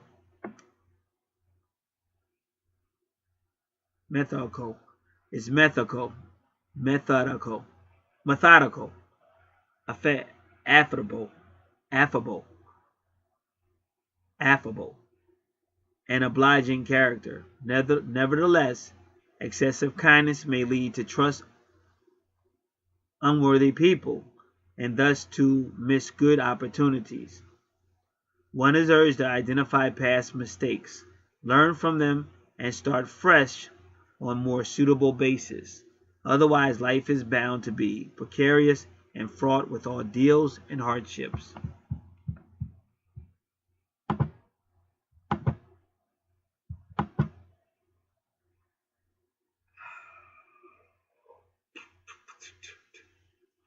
Six degrees, Libra.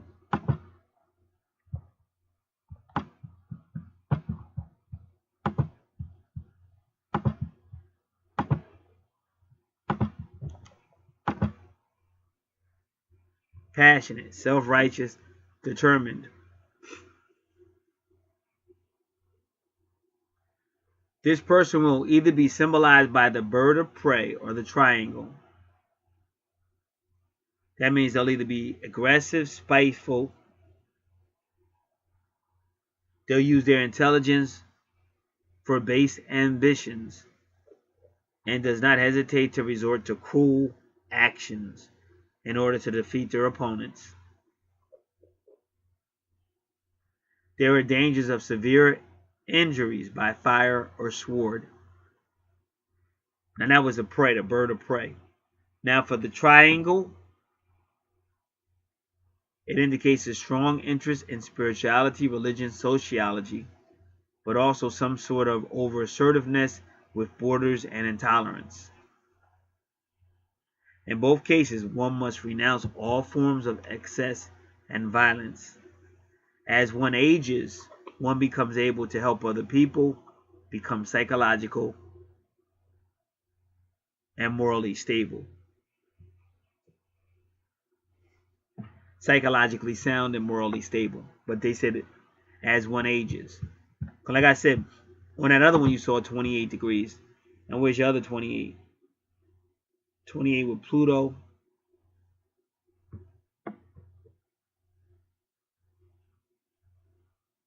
Like anything with 26, 28 is like later years. Kind of. When you become more spiritual.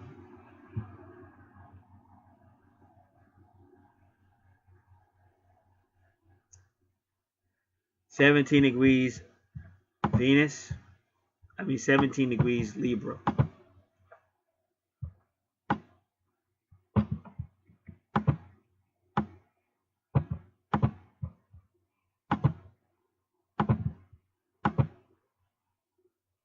Quiet, hospitable, endearing character, always willing to help.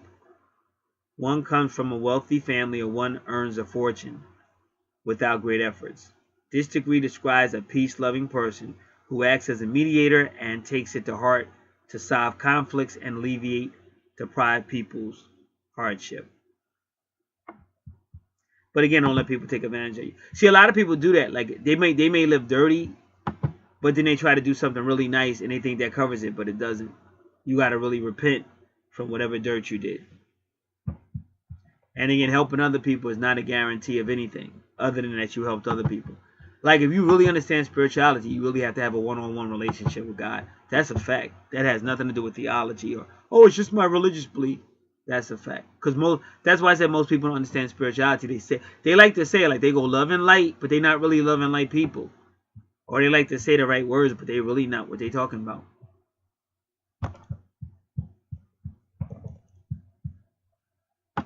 All right.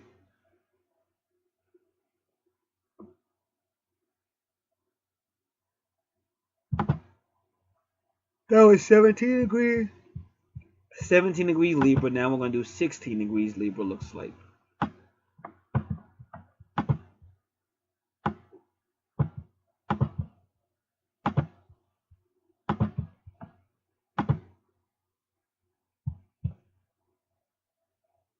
Inaskable, fault-finding, and unfair character. One does not hesitate to criticize without offering a solution. The propensity to systematically contradict and snare at one's interlocutors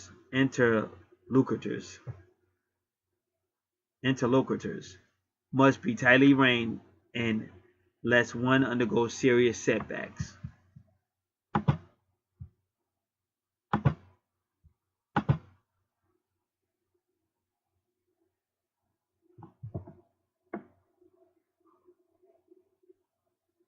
All right, again. So I want to repeat this.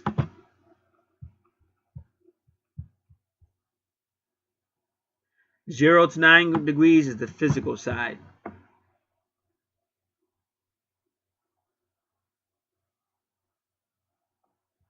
10 to 19 degrees is the mind side or the mental side. 20 to 29 degrees is the spiritual side. And it can mean the end. Like when a person matures, sometimes they just go through the phases and they mature, but usually it's later on in life. Because they got to go through the rules of hard knocks.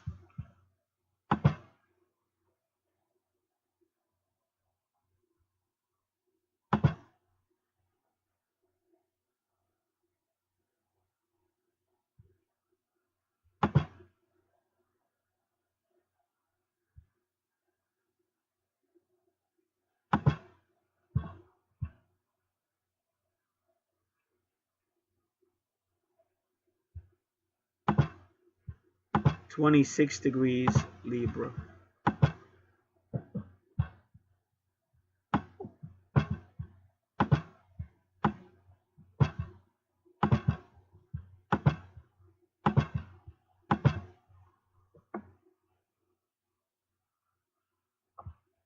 Simple, methodical, and benevolent character.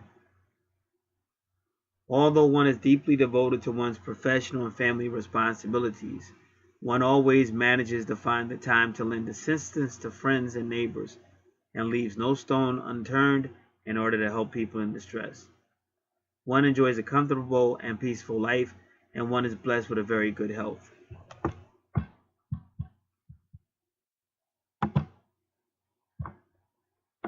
And that's your true north node.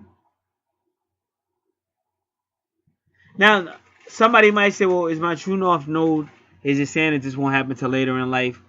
That's just the funny thing about the true north node. That's why I said, to me, your true north node is your life purpose. So I would assume if it's your life purpose, it would be going on throughout your life. It wouldn't be at the last 26 degrees. But that's why I said you got to take a lot of this in a grain of salt. And I don't like to, like, if I can't really see it, I don't like to just say it. But it could mean it may take this person like a large part of their life to go through a lot of pain, a lot of mistakes, but that's going to finally move them to be where they need to be. See, my job is just put it all together, give you the information, because a lot of this stuff you already know inside of you. Your intuition already knows it, and it's up to the person to take the notes and stuff. And like I said, a lot of people just want quick answers and all that, but none of this is quick, and that's why I keep trying to tell you. Our world is kind of messed up because it's just, rush. Everybody's rushing everything. You rush into a relationship, rush into sex. Then you have a kid you really don't want. Then you rush into an abortion and rush. And you're not worrying about God. You're not worrying about judgment or nothing. But you're going to face that at the end. You're going to face it. So that's why you got to learn it. And that's why I say I got to teach the truth. Some people just lie to you because they could care less what happens to you. They'll lie to you, they'll smile, they'll make sure they get your money, but they could care less what happens to you. Now me, I'm more interested in what happens to you. So that's what's going on. That's it. Now, if anybody sees anything out here on this channel, it may be Archangel. I don't know. I don't know where I'm going to put this video because I got other channels. But it may be on Archangel Revelations and Prophecies. If not, in the description box, all the services we offer, you can contact us. You can always find out what else because we do everything. But everybody does different stuff. Some people sometimes are asking about their connection to planets. And we do anything that's considered unknown or occultic for the best of our ability. We try to do it. And we offer all kinds of different services. So that's in the description box. We usually got some type of sale going on usually. So that'll end this particular natal chart analysis. God bless.